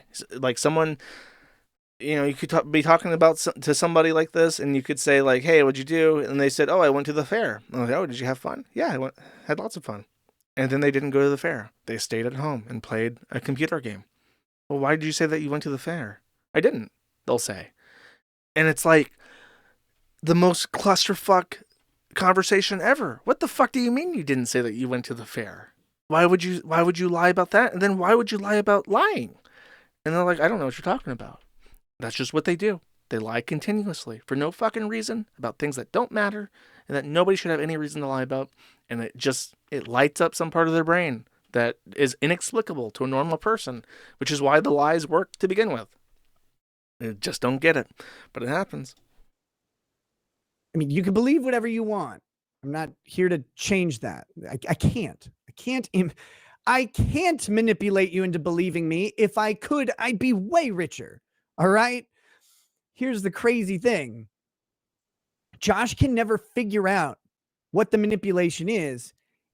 It's just that what I tell him doesn't fit his story up here. That's wrong. Like, he will lie for no reason whatsoever. The first thing with the forum, he'll constantly message me and just say XYZ on the forum is wrong. And he's very heavily implying that if I were a good person or a friend or whatever, I would help him correct those false narratives. Either by some sort of direct moderator action or just by posting in his defense. But he's trying to like supplant this thought into me. That could cause an action. And then if I confront him on that And I just say, like, I'm not going to post in your defense. I'm not going to delete things. He gets defensive and says, well, I didn't ask you to, which is true, I guess. But it's really heavily indicated by what you're saying and the fact that you keep fucking saying it and that you don't let it go and that you do it week after week. It's just like, number one, that's wrong. And then the second one, you're trying to trip me up so that I say something that you can use to try and combat the motion to allow recording. You're trying to say that I lied under oath, and I didn't. Like, I can very succinctly describe what you're trying to say. Doesn't fit Josh's story up here. He can't fathom how it happens. But Josh is retarded. I love him. He's a lovable retard, but he is. His life is not a normal person's life, and that is fine.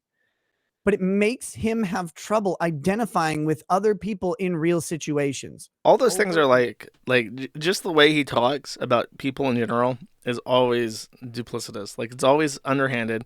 He says, like, Josh is retarded, but I love him. He lives a very shitty existence, but that's okay. I don't know. Can I whip that up? Can I turn that on him and say, like, Rekieta is a lush? Which he can be. There's no law against that. His child tested positive for cocaine. Happens to the best of us. He lost custody. But, you know, so did Ralph. I mean, like, come on. How smug can you possibly fucking be? Well, like, just for the love of fucking God, be a man and say what you want to say without apologizing for it or like pretending that you're being nice while you do it. Just can't. And that's okay, chat. That's okay. Some people are just fucking retards, chat. Some people are just fucking liars. But you know what? That's just how it is. And that's okay. Over and over. And that's shown through it's actually kind of a joke on the forum itself. He just doesn't get it because he doesn't live in the world that other people do. He lives in a world of nastiness, of crazy, I thought you didn't read the insane forum. People, of antics that go beyond the normal bounds of human comedy. He doesn't live like, he doesn't even live like me, and I'm ridiculous. His is more so. But all right. For the record, I have never been charged with any crime. I have never endangered a child. I have never done hard drugs, Nick.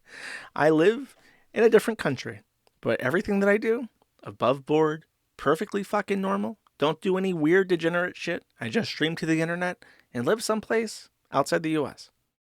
I don't know how that's weirder than banging crack rock, fucking two bitches, calling your wife and the mother of your children someone whose body was destroyed by pregnancy, and letting your 8-year-old do coke. I don't know how you could even possibly attempt to internally rationalize that thought.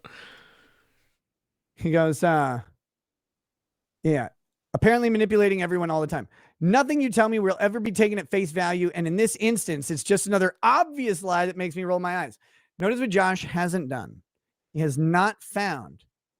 I know what he's going to say. The reason why I don't tell him what he's lying about is because he fucking knows what he's lying about. I'm not writing these so that they can be read on the internet. I'm writing these to him. Rekieta, I know that you're a liar. You know that you're a liar. And you know that I know that you're a liar. There's no point delineating over the facts and talking about what you're lying about, because I know that you're a fucking liar. And you know that. And I know that you know that. So let's cut to the fucking chase. Let's get to what I actually have interest in. Let's summarize this more concisely, because I got other shit to do. The instance where I have said what he says I said. He says, I know you think it's very, very clever to continuously imply things so you can backtrack what you said immediately. Like that time you were talking to some blonde woman and basically said the government plants evidence all the time. The government plans for evidence all the time. They do. It's news story after news story after news story. We find it over and over and over. And he says, when she directly asked to confirm if you were saying that happened in your case, which was an obvious follow-up because it was plain that you were implying that. I wasn't. I was simply saying why you don't consent to searches ever. He says, you backtracked it immediately. I said, I didn't say that. I've never said that because I didn't and have never said that. It's amazing. He's like, you told the truth. Yes, Josh. He's like, see? So your truth was a lie because you meant it to be. No, Josh. You needed it to be. But I never said that. That's the whole point of all of this.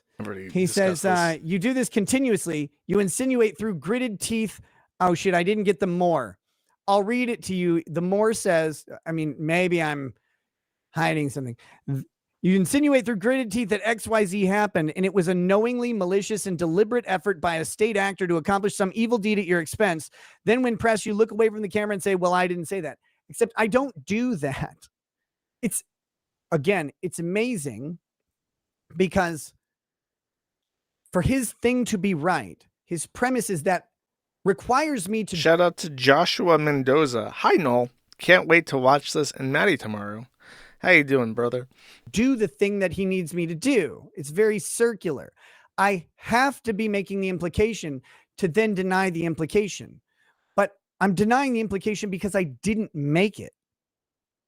If it was one or a couple people, dents who were confused about what was being said, maybe that would work. But it's not. It's Robert Barnes, Viva Fry, it's Camelot, Chrissy Meyer. It's all these people who are direct acquaintances of you who seem to have this misunderstanding that the police did things that you heavily imply in conversation when discussing your case, but then deny when it comes to a yes or no question. If it wasn't something that you were doing, and maybe it's not. Maybe it's not. It doesn't have to be. Maybe it's not his direct intention to create that rumor, but the rumor exists. That's all I'm saying. So anyway, he says, I'm not one of your children. You can't lie to me. Oh, dude, my children are way better lie detectors than you are, Josh. He said, Josh, the hardest thing for you to realize one day is that I don't. So please go back and find me actually accusing the police of planting anything in my case. Now, Josh ran to the forums again right after I sent him this, and he said, Nick dared me to do it. No, I didn't dare you to do anything. How? Jesus Christ. And how am I supposed to interpret this? Please go find something. Like, if that's not a direct incitement to go do something, i.e. a dare, what the fuck is? You're asking me to. Okay, I will, fucker. Watch me. Please go find it. He says in his affidavit, sworn under oath, to be truthful, that I said this, but I didn't say it. Like, please go find it. He says, I will. I intend to compile a list of every time that you implied that someone from the police department did something wrong to you. I do. Knock yourself out, I guess. You've been doing it since your first stream out of jail. He did. I'm going to have to do this anyways because it's the only way to justify getting the body cam footage released without your consent, and you've got April locked down. He does. Shackled to the floor, unable to move. She's not even a real person. She has no will, Josh. And don't even try that. You've been lying about who you were and what you stand for since the first time you cut on a fucking camera. I think he meant put on. Got on? I'm not sure. Cut on is how you say it in Florida, okay? Look, my phone fucks up all the time. I'm not criticizing him. I said, no, have you never heard of cutting on something? You cut on the TV. The motherfucker don't know English. That's how you cut on the TV. You cut on the phone. Cut on the webcam. What are you talking about? Said, nope. Other people project onto me. That's not my fault. That being said, I wish you well in your endeavors in regards to finding those accusations. It's true. I wish him well. I wish him well. So here we go. Let's get the rest of this shit. Oh boy. I know this is wild fun, guys. Is that the end? That was the end of the conversation. Oh my God, there's more. Gonna get very meta here because there's screenshots in this one. I know this is wild. It's almost fun. Over. And we'll get on with the case update when we're done with this Josh conversation. We will. So here we go. So Finish with the accusations. There's only one screenshot that matters because the other two are you've already seen. It's just a repeat of the earlier conversation. We'll skip those in a second. He says, thanks. And I said, Josh, are you lying intentionally or just chronically imprecise? And then I screenshotted his post. He says, King Baldo has again reached out through a system of ropes and pulleys to declare the following. Here's what he paraphrased into. He has never said the police did anything wrong during the execution of the search warrant. That's actually not what I said, and that's not true. Yes!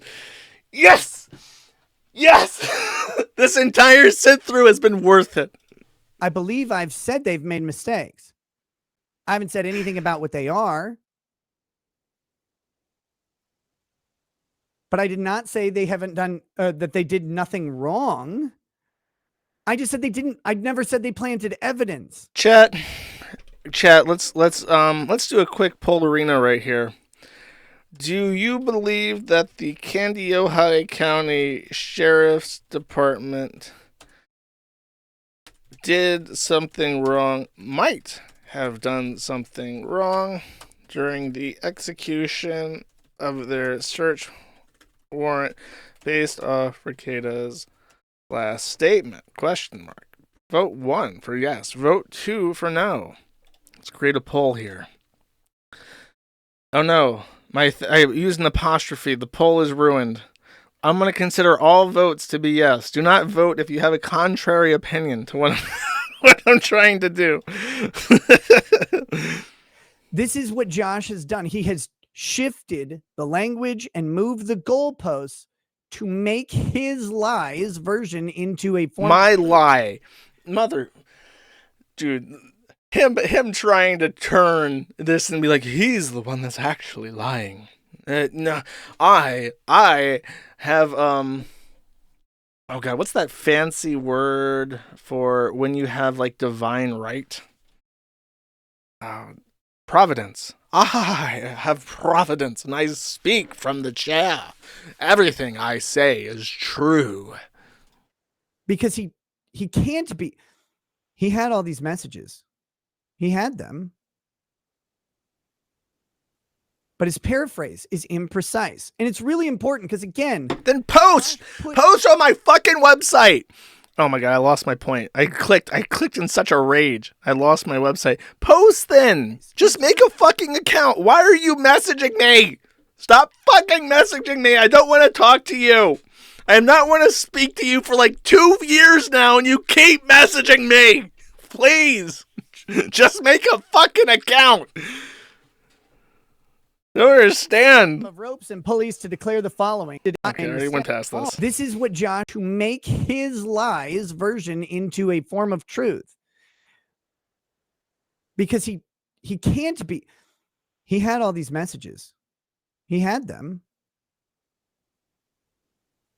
But his paraphrase is imprecise. And it's really important because, again, Josh put under oath a swearing that it was true and correct, that I said a thing that I haven't said.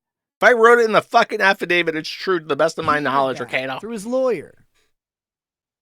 I didn't do that to him. I sent him a message.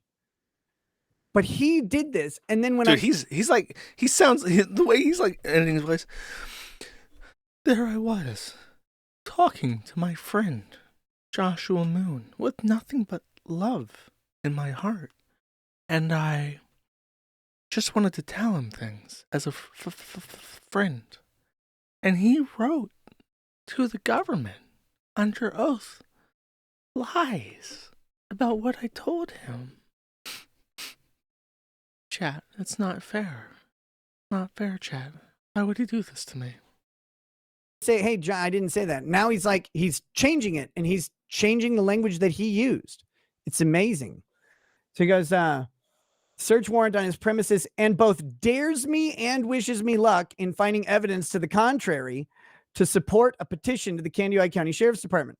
I said, this is not what I said. And I also didn't dare him. I did wish him luck. Or I think I wished him well. I wished him well. I didn't even wish him luck. Very imprecise, Josh. How embarrassing. All right, here we go. let's get to the next one. I'm going to skip the screen grabs. This is the last one. Last one, chat. So we can stop the suffering soon. Here we go. Guess I got to get the whole thing just so people back to where we were. He says, "Can you give me a quote then?" What? Are you a newspaper? You're going to publish a quote? I said, I mean, you're arguing that what I posted was incorrect. Give me a fucking quote about what you want in the fucking post, Nick. You're the one complaining. I'm not fucking asking you for a comment. You're the one complaining about what's on the fucking site. Again, just tell me what you want. What the fuck do you want? Stop this bullshit. I also never dared you to do anything. Then he puts a screenshot. Please go back and find me actually accusing the police of planting anything in my case. I said, I'm literally asking. I'm not taunting or daring you. I know what I didn't say. If I messed up somewhere and alleged that, I would want to know. We both have an interest in that allegation. So look, man, I've literally only ever contacted you for your own information. That's such bullshit. It's such bullshit. Such a fucking lie. Not a single time ever in years has Rekieta messaged me in a normal fucking context. Not once has he said, like, here's what I'm doing today. Here's a picture of my activities. Hey, how are you doing today? Is this true about, what are you up to? How are you feeling about this? There's no conversation between us that's like for your information or like friendly. It's always like, so I've seen some comments on the Kiwi Farms about hedonism too. Just want you to know that it's all bullshit. Just so you know, Josh, it's bullshit. All that stuff that they're writing, it's bullshit. And it's like, then over time, it's all not bullshit. You're hot wifing. You're with the Imholtz. You got fucking, what's her face, April, living at your fucking house. You got 25 grams of crack rock in your bedroom.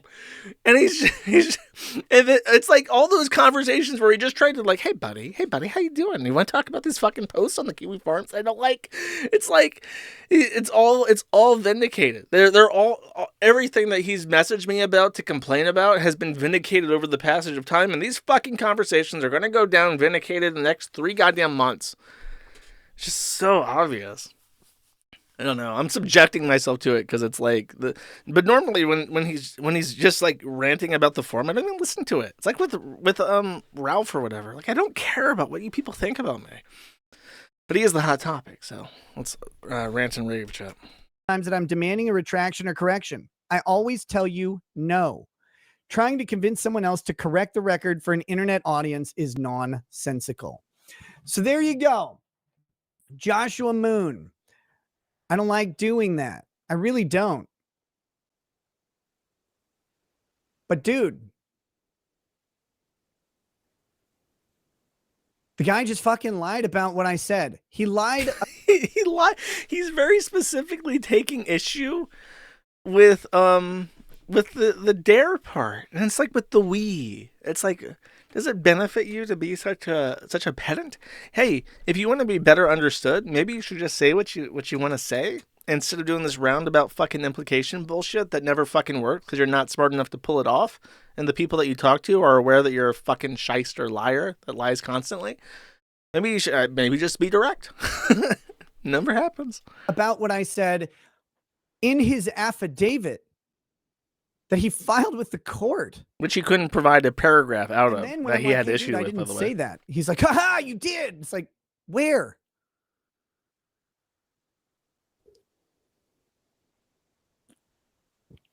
Sorry. Sucks to suck. All right, that is the Baldo segment. I'm sure we're all relieved that is over. Cool. So yeah, since the topic is out there, if you have clips from any stream from a high-profile, reputable commentator or attorney from LawTube who has stated that he believes that Rekieta, especially during the time frame of the search warrant, that the cops did something to hurt Rekieta, did something improper, please help substantiate the report that we're going to make to help request the footage, either by DM or better yet, post it on the forum. I read through the thread. So that's the gambit. He's upset that I have found a reasonable avenue for requesting something that he desperately wants to conceal for no reason other than his own benefit. And like I said, if I can just get one cop's badge cam and footage of the room in particular, make sure everything's above board, that's all I'm asking for. I don't need 20 hours of footage from every cop and every person who was there. I don't need to see every room in the house. I don't need to see the kids. Just want to see the living space, kitchen, bedroom, and that one cop. And I don't think that's unreasonable. And remember, Rekieta says, please find it. He says,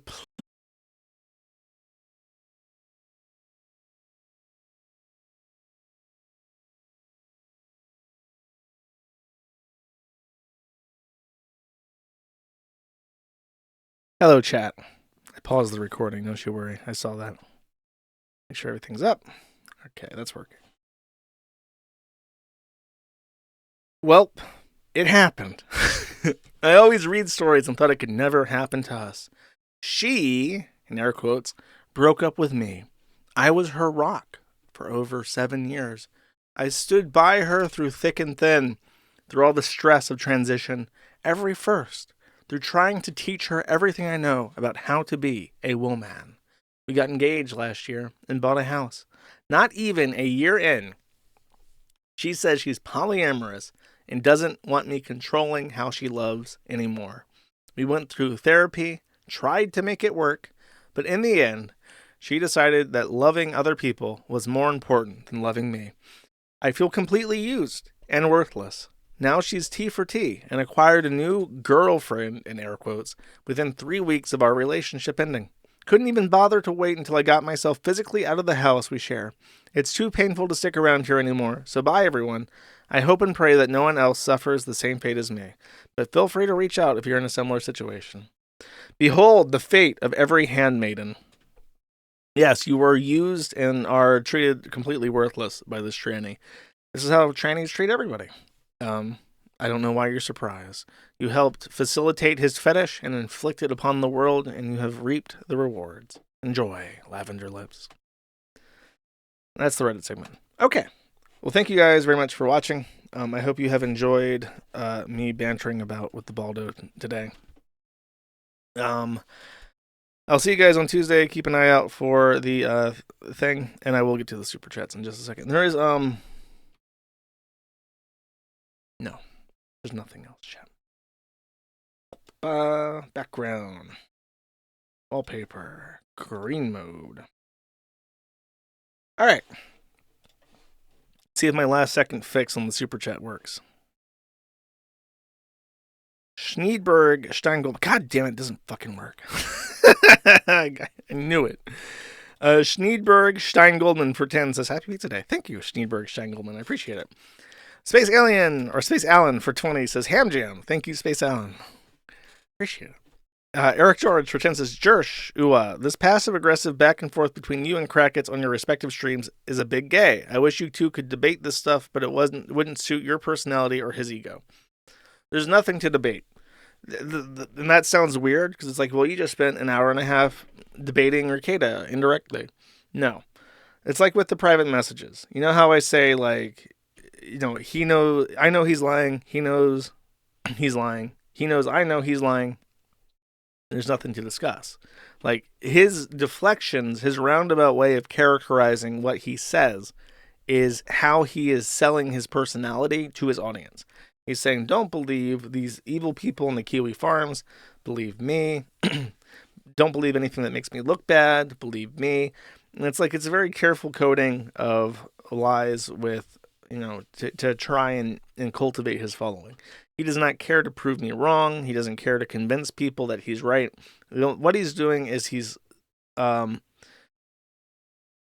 mentally preparing his own audience to hear things they don't want to hear, so that they instinctively trust him over their eyes and ears, basically. So there's no point in having a conversation with him. We both know roughly the same set of facts. And there's no way for us to convince the other person of anything. And there's no way, like, all that's doing, it's just a waste of time, basically. Sorry. There's a reason why he hasn't offered that, because it doesn't serve his purpose. In fact, allowing his audience to hear what I have to say can only detriment him and what he hopes to accomplish. It is gay, though. I agree. Colvs for 5 says, "Hey Josh, you mentioned the second generation immigrants are more radicalized than the first. What's your theory on why that is? I'm curious on your perspective." Because culture is downstream of genetics. People are meant to be in an environment of people very like them. We're safe when we're in a small town that has 1,000 people who are, fourth generation cousins, and that's it, because things just make sense when you're in a country that's ran by people who are like you. Like, the court system seems more fair when it's ruled by people or operated by people like you. The government and the way that the government operates makes sense when it's conducted by people like you. If you thrust someone from any country into any other country and you try to have them understand the government and you try to have them understand the courts and how other people think and how other people talk, it just doesn't work, because I think that there is a baseline genetic difference between different races. And that's why. And even if a immigrant comes over and they're acclimated to that society or whatever, their child is not necessarily going to be the type of person who's also acclimated to that society. They're born and they feel different, and they feel different their entire lives. And then they go online and they meet people who are surprised from their country of origin, who speak the language that there's, is their mother tongue, that reads the Quran and understands their religion in the way that people don't. That's why they get radicalized. Haramburger for 2 says, "Tardy and zesty." Thank you, Haramburger. Appreciate it. Colves for 5 says, "Second question. A few streams ago, you told us about a threesome." What? I'm not reading this. This is a lie. I never said anything like that. Third world aristocrat for 1 says, question mark. Motherfucker. Bish. Motherfucker. That's a question mark was my reaction to that motherfucker above him.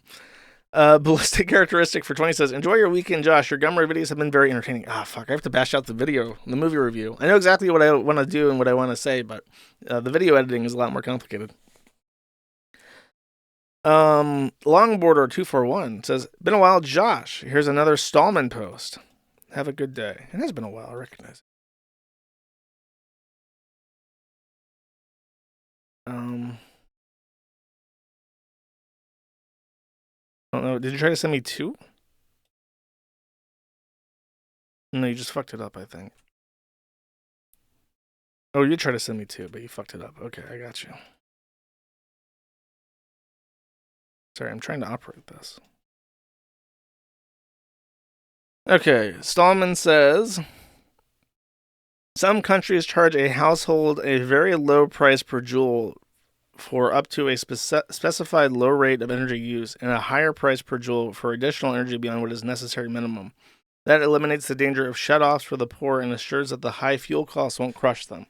Note that a kilowatt hour equals 3.6 megajoules. Any kind of energy can be measured in either of these units, and the system for delivering energy could be covered by charging a system like that." I mean, maybe.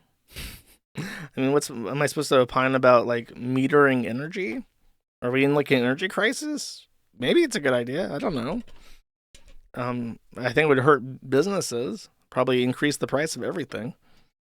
Tetrabex for $50 says, "Happy Pizza Day." Thank you very much. I appreciate it. And I'm very hungry after all that yelling. Zemeckis for 1 says, "Child Stalker, enjoy pizza." I will. Thank you very much, Stalker Child. Foxer for 5 says, "Haven't caught a live stream in a hot minute. It's a nightmare in the UK at the moment. Muslims and blacks are running riot, but at least we have fat retards on the internet to laugh at. Godspeed." My heart obviously goes out to all British people and their suffering, except the ones I don't like, which is most of them. Stay safe. Real Adonai for 15 says, "Hey Josh, here's another funny clip from Hurricane Katrina." Why do you have all these? Well, this is a classic. Speaking of Kanye.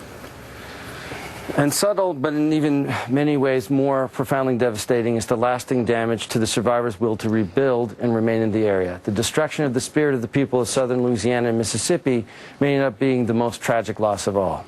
George Bush doesn't care about black people. Please call... That guy's face. Is that Tom Cruise? No, he just some guy. Mike is his name. Okay.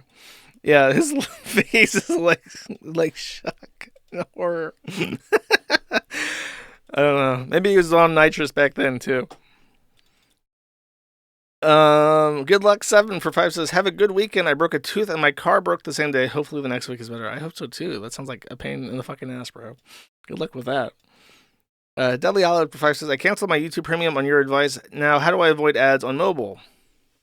Watch them in the browser on Brave or Firefox with uBlock Origin. Don't use the app. Judy Tester for 2 says, butt a dog, which I assume is the dog with the butt on him. Thank you. Health Hazard for 5 says, hey George, love the streams. They've kept me sane here in the UKKK. Cooking a pizza right now while I watch. Now I plan to pub trips around your stream. Well, have fun at the pub, my dude. I haven't had I went like shepherd's pie or something. I had a full English breakfast for like the first time like in the last 2 years. And it's black pudding or whatever, the blood sausage. It's like a really crispy circle disc. It always looks disgusting, but it tastes like the tasty crunchy bits on bacon. It's actually really, really good. Tetrabax for 20 says, you mean I can shitpost to the UK police as much as I want? That's right. They don't want you to know this, but talking to the UK police is free. I'm talking to the UK police right now. Thank you. Kurt Eichenwald, Anime Masturbator for 5 says, glorious Kiwi Emperor, do you have a renewed respect for the British after these recent happenings? No, not really. I mean, there's probably like a couple good British people, but they have a lot to prove, okay? Their country's a fucking nightmare, and you get what you fucking deserve, basically. Cole for 4 says, please read 7 and 4, okay? The Book of Enoch, chapter 13. Then I wrote a memorial of their prayer and supplication for their spirits, everything which they had done, and the subject of the entreaty that they might obtain remission and rest. Proceeding on, I continued over the waters of the Badan, which is on the right to the west of Armand, reading the memorial of their prayer until I fell asleep. Lucifero 210 and verse 10 says, reject modernity. And there's a YouTube link. Dust off your PlayStation 2 and pull your stash out of the back because I am about to show you a better use for that hiding spot. If you buy a GameStar network adapter, a 2 terabyte hard drive, and install FreeMcBoot on a PlayStation 2 memory card, then you will have what I like to call the Dr. Mod PlayStation 2 Max. Now, when I showed you this beast in my last video, I think a lot of you thought get to the fucking point. So let's take a look. So this PlayStation 2 mod has over 400 PlayStation 2 game backups installed on this 2 terabyte hard drive. All the classics that you would want to play with all of your friends, and of course, a massive collection of PlayStation 1 games as well. And unlike a lot of other console mods, So go play old games. Don't get killed by Disney, or not Disney, Sony. Sony's gonna send a sniper. Sony is literally sending a sniper to your house at this exact moment. I can't even think of it. I owned a PlayStation. I like GTA San Andreas and I like Spyro. Those are the games that jump out to me as like good games. Sean McGee for 1 sends Catbox file, and you know the rule. $10 for a video. Kennel Xanders for 5 says, just a reminder, there are 426,875 years left in the Kali Yuga. May God have mercy on our souls. We're all gonna make it, bro. Kali Yuga is being surfed like never before. Anime Sucks, Cope and Sneed for $13? That's a weird amount. It says, show this on stream and critique my form, please. Bro, you are fucking out of your mind. I already said I'm not going to do this. No, he's just doing push-ups. Bro, I'm not like participating in this weird thing that you're doing.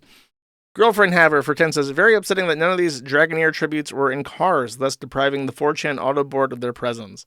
I think he's more occupied with getting into shape so he can seduce Chantel. Stupid fuck for 5 says, my ex got her Neopets account phished when she was 12 and like 2003, and the adult that did it to her talked her into doing bad things on webcam to get her shit back, which he didn't return. Wow. A fucking thief, chat. A thief and a pedophile. And a liar. Let's talk about how much I fucking... That's actually kind of a fucked up story. That's what they do. They do this on Discord now, too, by the way. Like that, was it 768 or whatever, that group? Like the whole sextortion things with like little girls that don't have like the brain development to understand, to just like exit out of the situation is pretty fucking horrific. Stupid fuck for one says, I've never used Neopets myself, but they had an HTML guy that taught me how to do it. I did learn CSS and HTML through Neopets. I remember this very distinctly. Colts for 5 says, imagine the local blood gangs if they were gay and genderqueer, and on dragons spinning the block to take out their ops, that House of Dragons. So it's about gay gangsters fighting dragons. Okay, I got you. That sounds terrible. I'm not inclined to watch. Tetrabacks for 20 says, tranny fatigue is real and they are becoming the laughingstock for even normings. They always have been, but we had to pretend and be polite for a while, and now it's coming back into style. Even better and stronger than before. 11th Circuit for 2 says, TTD and nice stream. Thank you very much. Appreciate it. Sneed's Pizza, formerly Chuck's, for 5 says, enjoying some birthday pizza, so here's some pizza money for my favorite lowercase internet live streamer, but he spelled internet correctly. I'm very confused by this message, but thank you for the money and the pizza money. Ace of Speds for 10 says, extra pizza toppings is MDWU. What does this stand for?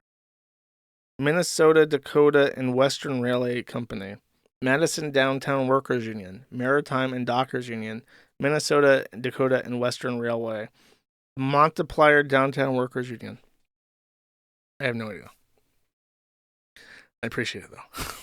Tetrabacks for 20 says, Whippets nos are different than dusters. It doesn't cut off oxygen to the brain, but does induce euphoria.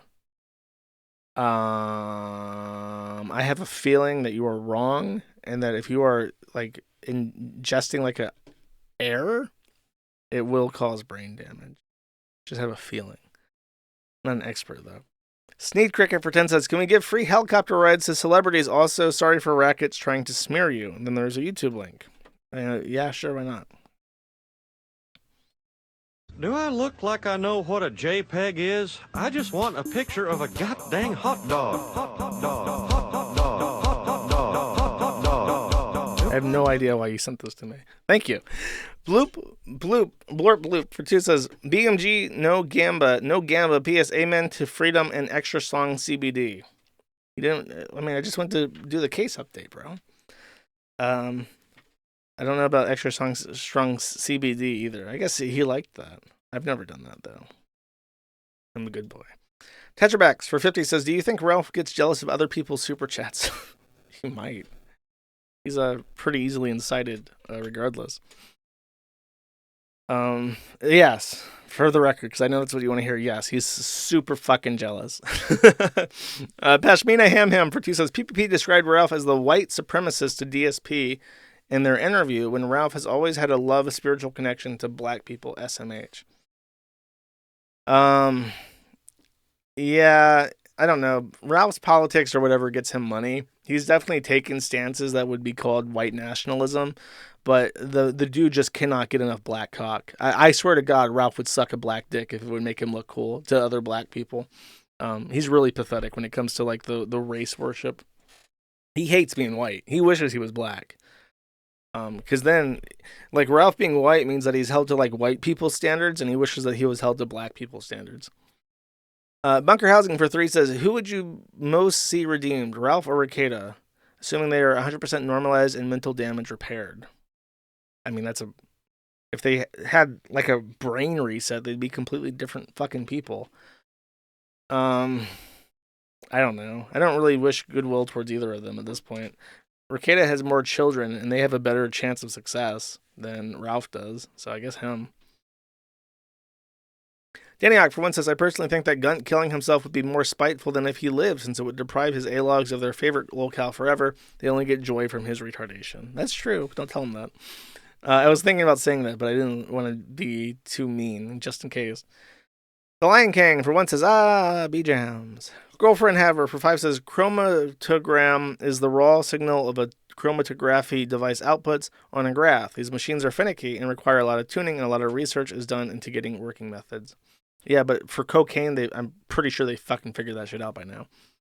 Vint Kaczynski for 1 says those dang darn dirty corrupt cops just stuffed that coke all up in the Rekieta's nose. It's true. He was just there innocently enjoying his beverage, and they just spiked his drinks with all sorts of nasty shit. Tetrabax for Fiddy says, I've said this before, but I think he is used to talking long enough with intelligent words that is his natural discussion paradigm. Explains why Kayla takes opiates. No, I completely disagree. He just lies.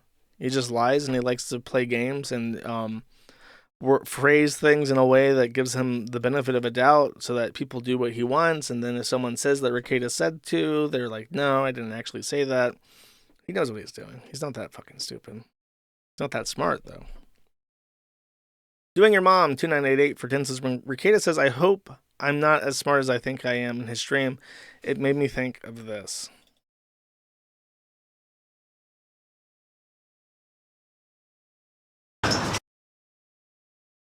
I mean, where did they get the idea that you're the clever one? You're nowhere near as clever as you think. Well, neither are you. Yes, but at least I know I'm not. What? You know you're not as clever as you think? Yes, unlike you. So how clever do you think you are? Very clever. And how clever do you know you are really? Well, less clever than that. You've laid some kind of trap. So, to recap, what's good about you as opposed to me is that you know you're several degrees less clever than you think you are, and that's somehow morally healthy, whereas my opinion of my own intelligence, as flawed an evaluation as anyone's is likely to be, is deemed unreliable because of its albeit subjective consistency. You do see why you never get laid, don't you? Rekieta wishes he was that funny. Foxes for 5 says, Generous George, can I get a crisp and clear? Rekieta, you're not as smart as you think you are, and that's a very difficult position for you. Or whatever the Richard Spencer faggot said to Sergen. I think I said that enough, as it is. Thank you. Sheskiss for 2 says, I know it's a long shot, but Matty X Devin Stacks Insomnia stream crossover would be the stream of the year. I watch his movie reviews when I am sent them. From what I understand, he's very, depressive. And I don't know. Maybe it'll be funny. I don't know. It just depends on what's to be discussed. Humble Guardsman, for 1, says, how have plans for your compound banana pepper plantation been going? Suffering. Life is fucking suffering. That's all I can say. Bjorkney, for 5, says, Gumroad playing Neopets games when? Never. He's talking about those shitty Flash games that are now, dead forever because it's using Flash. Rickenbacker, for 20, says, been away dealing with life shit. Lots of hunting and fishing. Hope you're doing well, Josh. Thank you very much. I am doing just fine. Appreciate it. Blurp Bloop, for 2, says, your mother let you on the internet at 7 or 8 years old. I bet she regrets that choice. Oh, you have no fucking idea. Holy Hal, for 5, says, hope you're having a good day, Josh. You are my number always. Thank you, Holy Hal. I appreciate it. Blurp Bloop, for 1, says, Rackets is clearly a bad parent, but they're still better off in that home or with grandparents in the foster system. This is not a joke. That's what everyone says. That's what everyone's been saying. Casting Couch Crab, for 5, says, hey, Tone, we got the gabagool. I don't know what that means. Foxes, for 5, says, Rekieta was trying to do the Trump bit of they're coming for you, I'm just in the way, and it's not really working. No, it's really not. I'm surprised how many people actually believe him. He still has, fans that are like, we're playing for you, Rekieta. We're playing for you. We know that you didn't do nothing wrong, Rekieta. Sad. It's sad that there are that many retarded people out there. Genocider CO, for 5, says, post an explanation about his drug testing. He was being vague about here. It is obvious, refused to comply until ordered by the court. And then there is a Kiwi Farms post.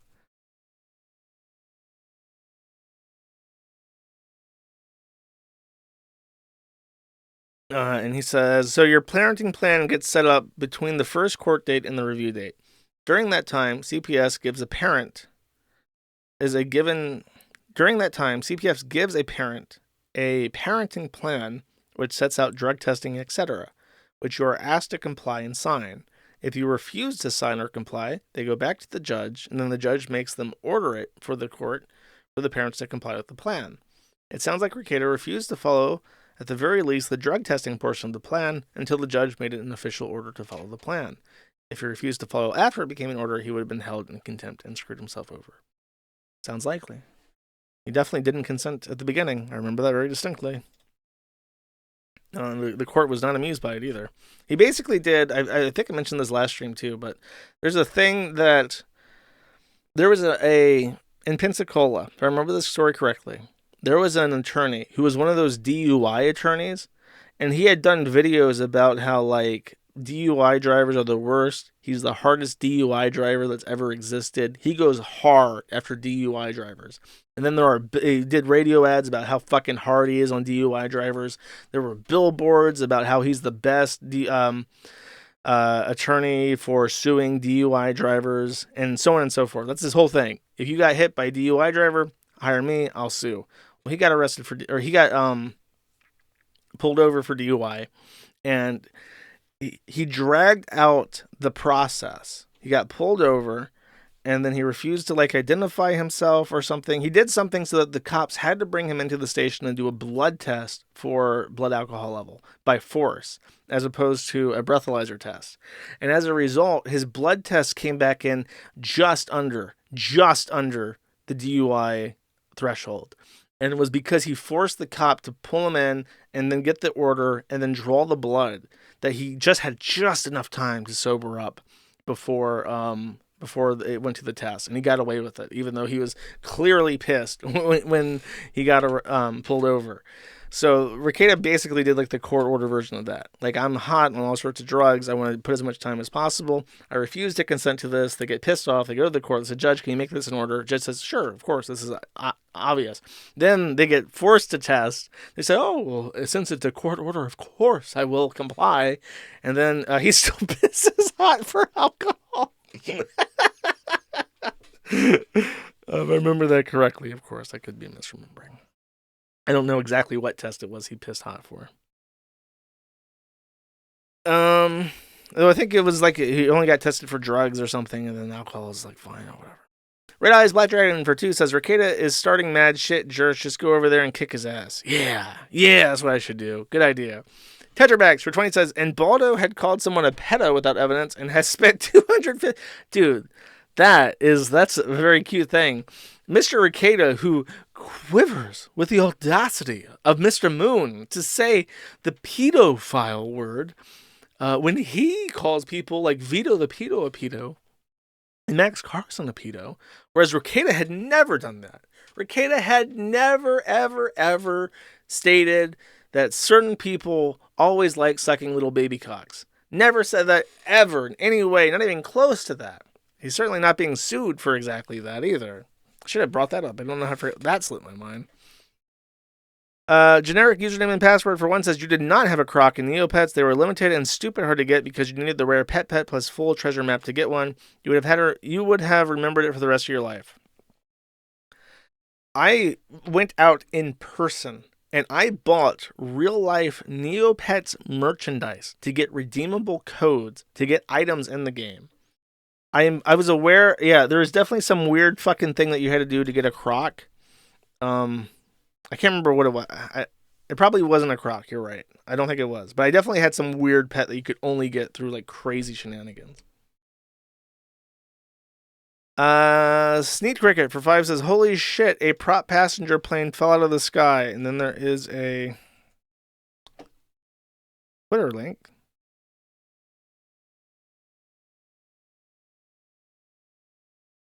Holy shit.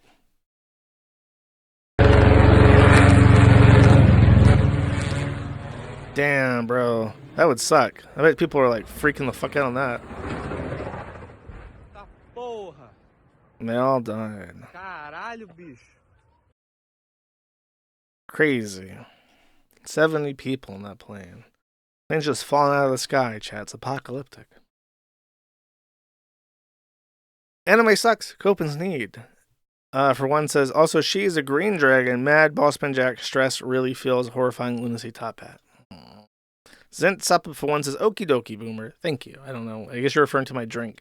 Tetrabax for 20 says, the correct answer is not to have 25 grams with the kids in the house and release the footage that proves you're innocent. That's correct. That's my point. Blorp Bloop for one says Rekieta is a total fucking narcissist and scumbag. He has the same age as me, and I'm also a parent. Kids are still better with them than the foster system, but they should be with their grandparents. At least for a while.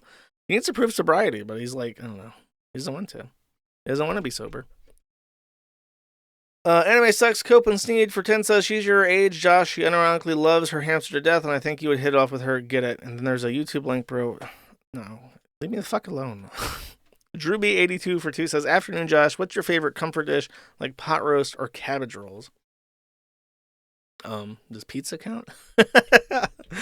I really like, look, if I had the option to like binge eat an obscene amount of something, I love buffalo wings. I want like a spicy, wet, vinegary, deep fried, breaded, boneless wing. Okay. And I could eat like 40 of them. I especially love, outside of that, I like Nashville dry rub.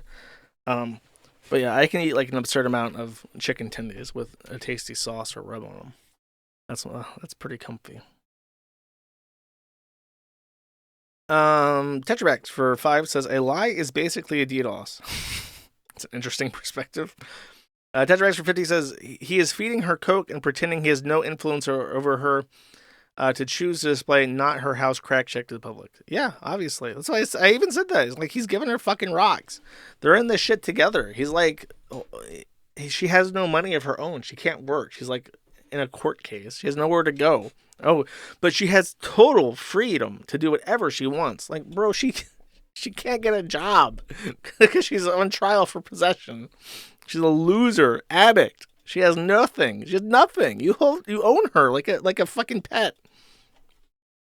Blorp Bloop for 10 says, anyways, here's pizza money for enduring that fucker. Poor kids. Hope they have a pizza day too. Everyone deserves a pizza day when you live with Rekieta, I guess. Thank you. Steenberg Stein Goldman for 5 says, I don't lie, in quotes, and then in quotes, me and my wife are aggressively monogamous. Yeah, he lies all the fucking time. It's not even worth it. It's not even worth it to go through and say, this is the fucker lying, because he lies constantly. Sneedo, for once, since you don't want to play Bossman, I have been resorted to gamble myself Lamalgia K. Bro, don't get it twisted. Blurp Bloop, for once, says, inveterate and pathological liar. It's pathetic. His audience are rubes. They're fucking marks, for sure. Tetrabax for $300 says, I do what I want, and people verify me. This appears to be true, because I don't know how you got verified. This fucker getting verified, by the way, just completely sweeps the excitement that I had for getting verified on Rumble. Because I thought someone looked at my account and said, oh, this guy's a creator. He's pretty popular on the platform. I don't know how he's not verified yet. He's monetized. He gets super chats.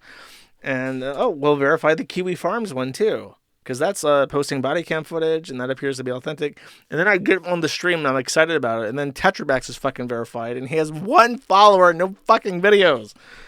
How is this possible? Oh, it shows up now. Bam. Haramburger for 2 says, which part of Kirby Superstar is your favorite? You may choose only one. I like the Great Cave Offensive and finding the treasure chest. Boss rushes are for fags. I mean, the whole halberd sequence and Meta Knight is like the most obviously memorable portion. I also like the part where Kirby murders a robo bird and then feeds the little baby birds with apples falling from the tree. That's cute. Crispy Legs for 5 says, happy Friday, friend. Thank you. Happy Friday to you too. The Pigeon for 2 says, wait. I thought what was being said about the average DSP hater was hyperbole, but I went to the board to see talk about the KC stream, and I've been seething like I've never read before. Entertaining. Oh, I've seen seething like I've never read before. Yeah, bro, I don't know. I don't know how to communicate with them either. They're so defensive. It's impenetrable. Like, I always need, like, a mod and, like, other people to help interact with them. Because sometimes it gets bad. And I step in there, and I'm like, bro, this is fucked up. This is not in line with the rest of the forum. This is over the top. There's no reason for this. And they get ape shit. They go after me. They start splinter forums. And it's just like, he's not that entertaining. He's just some fucking guy. And it's like, I don't give a fuck if he's swindling his audience for fucking gacha game money. Who gives a fuck? And of all the people, it's like they're upset. Honestly, my true interpretation, I'm not joking. I'm not trying to be vindictive or petty when I say this. I honestly, I honestly believe that the majority of the people who get angry at DSP are people who work 9 to 5s. They work very hard. I'm sure it's difficult to get by these days, especially in the US. And they look at Darkside Phil sit on his fat fucking ass and play video games and get handouts from his audience day after day while pleading poverty and doing very well for himself regardless. And they get jealous of that. Like, how is it fair that this man-child gets to play games for a living and I have to work? And I can understand that. But at the same time, it's like, it is a jealousy. And it manifests as anger. And it's not the same as enjoying somebody's content, for reasons that they don't intend. And it's so frustrating dealing with them because they're just not copacetic with the rest of the site. They're on a different wavelength. But, it's the DSP board, and he is a lolcow. He does occasionally do stuff that makes me laugh out loud. It's infrequent, and it doesn't ever justify the anger levied against him and people who talk to him. And I just wish they'd just lighten the fuck up. And it's so telling, by the way, that there is very little crossover. They're on their own little world, and when the rest of the site interacts with the DSP board, they get angry because there's like a culture clash, and it doesn't exist anywhere else on the site, where it's like people get upset about this like crossover. Usually when there's attention given to somebody, like if you have a small thread and the OP is very invested and post updates, and then I feature one of their posts, they're so excited. They're responding to people asking questions. They're clipping their favorite moments and sharing them. And there's like this sort of exchange that happens that's very productive and funny and cool and interesting and worth talking about. And then with the DSP people, it's always eye rolling, like people are angry, and then people are angry at people getting angry, and then people are go off onto a tangent for 3 pages, and it's just like, it's so bitter and not fun, and I just don't fucking get it. And I don't even try to understand it anymore. I just ignore it. Sneedo, for one, says, "Hey Josh, I didn't catch the full stream, but did you talk about the Happy Birthday Switchy Boy feature?" I did not. I apologize. Spaghetti Manny, for 5, says, "I've finished writing a comedic thriller novel recently, but what would induce you to read it and give a blurb? It's 50k words. It's pretty good. In fact, it is smart and base and not dumb or gay." I don't read books. I don't know. It's not like a comedic thriller novel is like, so far. When I read a book, it's almost always nonfiction because I'm trying to learn something. I'm looking up something and I'm trying to understand it better. I almost never read fiction ever. I would be very hard pressed to be compelled to read a novel. Sorry. Ron Burger says, "Listening to that Rekieta footage is like PvPing ranged in RuneScape. You waste over an hour fletching arrows and then the duel is just against some lying retard, even if what you're doing is right." Yeah, basically. It's fun to yell though. I'm not covering the Rekieta footage under the suspicion or belief that I will in some way productively engage with him or convince people in his audience of anything or convince people or convince Rekieta of anything. It's just fun. It's just yelling for the sake of it. Anime Sex Copa for 7 says, "Sir, I think you made a mistake. Could you please critique my form, please?" No, bro. I'm not watching your fucking workout videos. I'm not showing them on my stream. I told you this last time. My answer is no. Sneedo for 10 says, "I would hate to be a cashier in a neighbor area." And then there is a YouTube link. This appears to be some shenanigans. Let's take a look. Who are you, nigga? Who sent you, nigga? Who sent you, nigga? Who sent you, nigga? Get out, right? Get out, nigga. Get out. Get out, nigga. Get out. Do this, yup. And do this. And do this. For this nigga here, because you gonna get destroyed right about here. Go like this, nigga, and go like this, nigga. I don't care if this is this. And get out, nigga. Whoever you are, you out, nigga. Yup, you out, nigga. Whoever you are, you don't belong here, nigga. I don't care. This woman looks exactly like a video. There was a video from Iwu, speaking of, and it was basically a schizophrenic black woman who hated white people. So she borrowed a gas can. She went to the gas station, filled it up with a gallon of gas from money that she borrowed. She asked people for change to buy a single gallon of gas, and then filled up the gas can, took it inside, doused a random white woman, and set her on fire because she was just young and a white woman. and she's literally set her ablaze. Don't live around them. Don't know what to tell you. Qualiadante for 15 says, no, dog.jpg. I did not explicitly say the police planted evidence. That is pure inference. Enjoy no body cam footage, stalker. Sir, that body cam footage is as good as got. I don't know what to tell you. Better make sure, if I don't get it, you better make sure April never, ever, ever, in 10 fucking years from now, ever has a reason to flip Rekieta. You got her for life. You're fucking married to her. That's a new ball and chain, motherfucker. She asked for coke. You say, yes, ma'am. You get her that fucking coke. Bordier for 5 says, if you get this early enough, don't read Book of Enoch. Too late. Colts for 10 says, Rekieta Josh Moon argument recorded. Okay, let's see.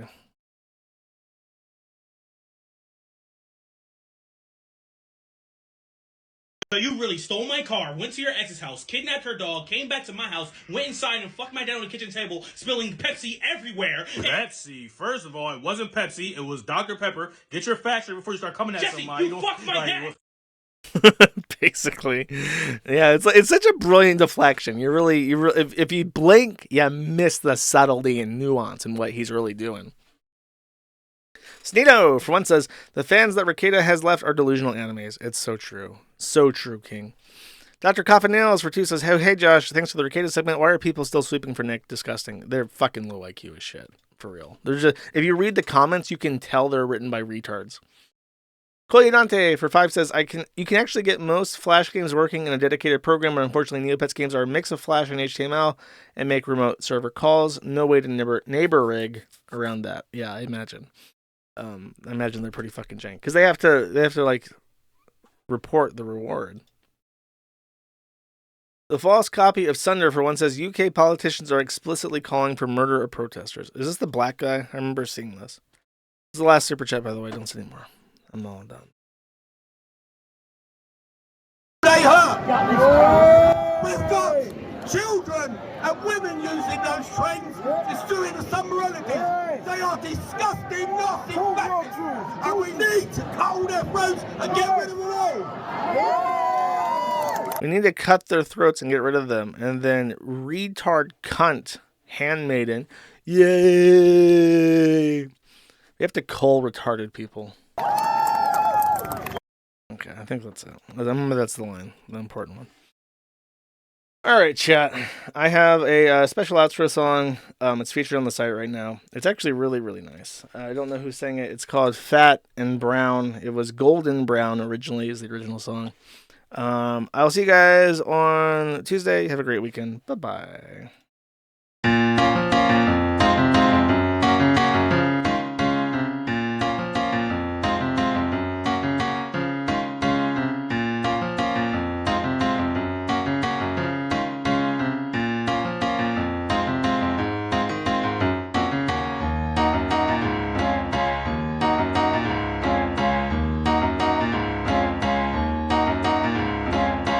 Fat and brown, skin looks like poo. Shits the street, not in the loo. Hacking the trolls, spreading her holes. Packing on pounds, fat and brown.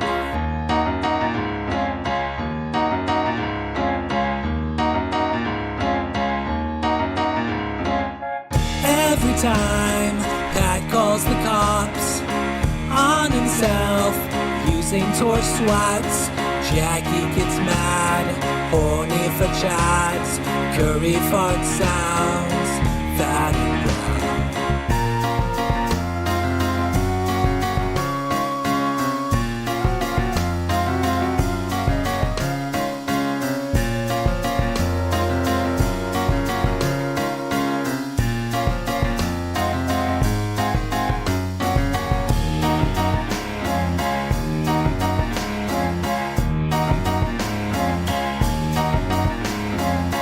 Fat and brown, boyfriend's a twink. Tiny nipples, tiny and pink. Gay nigger gang, doing gang bangs all over town. Fat and brown.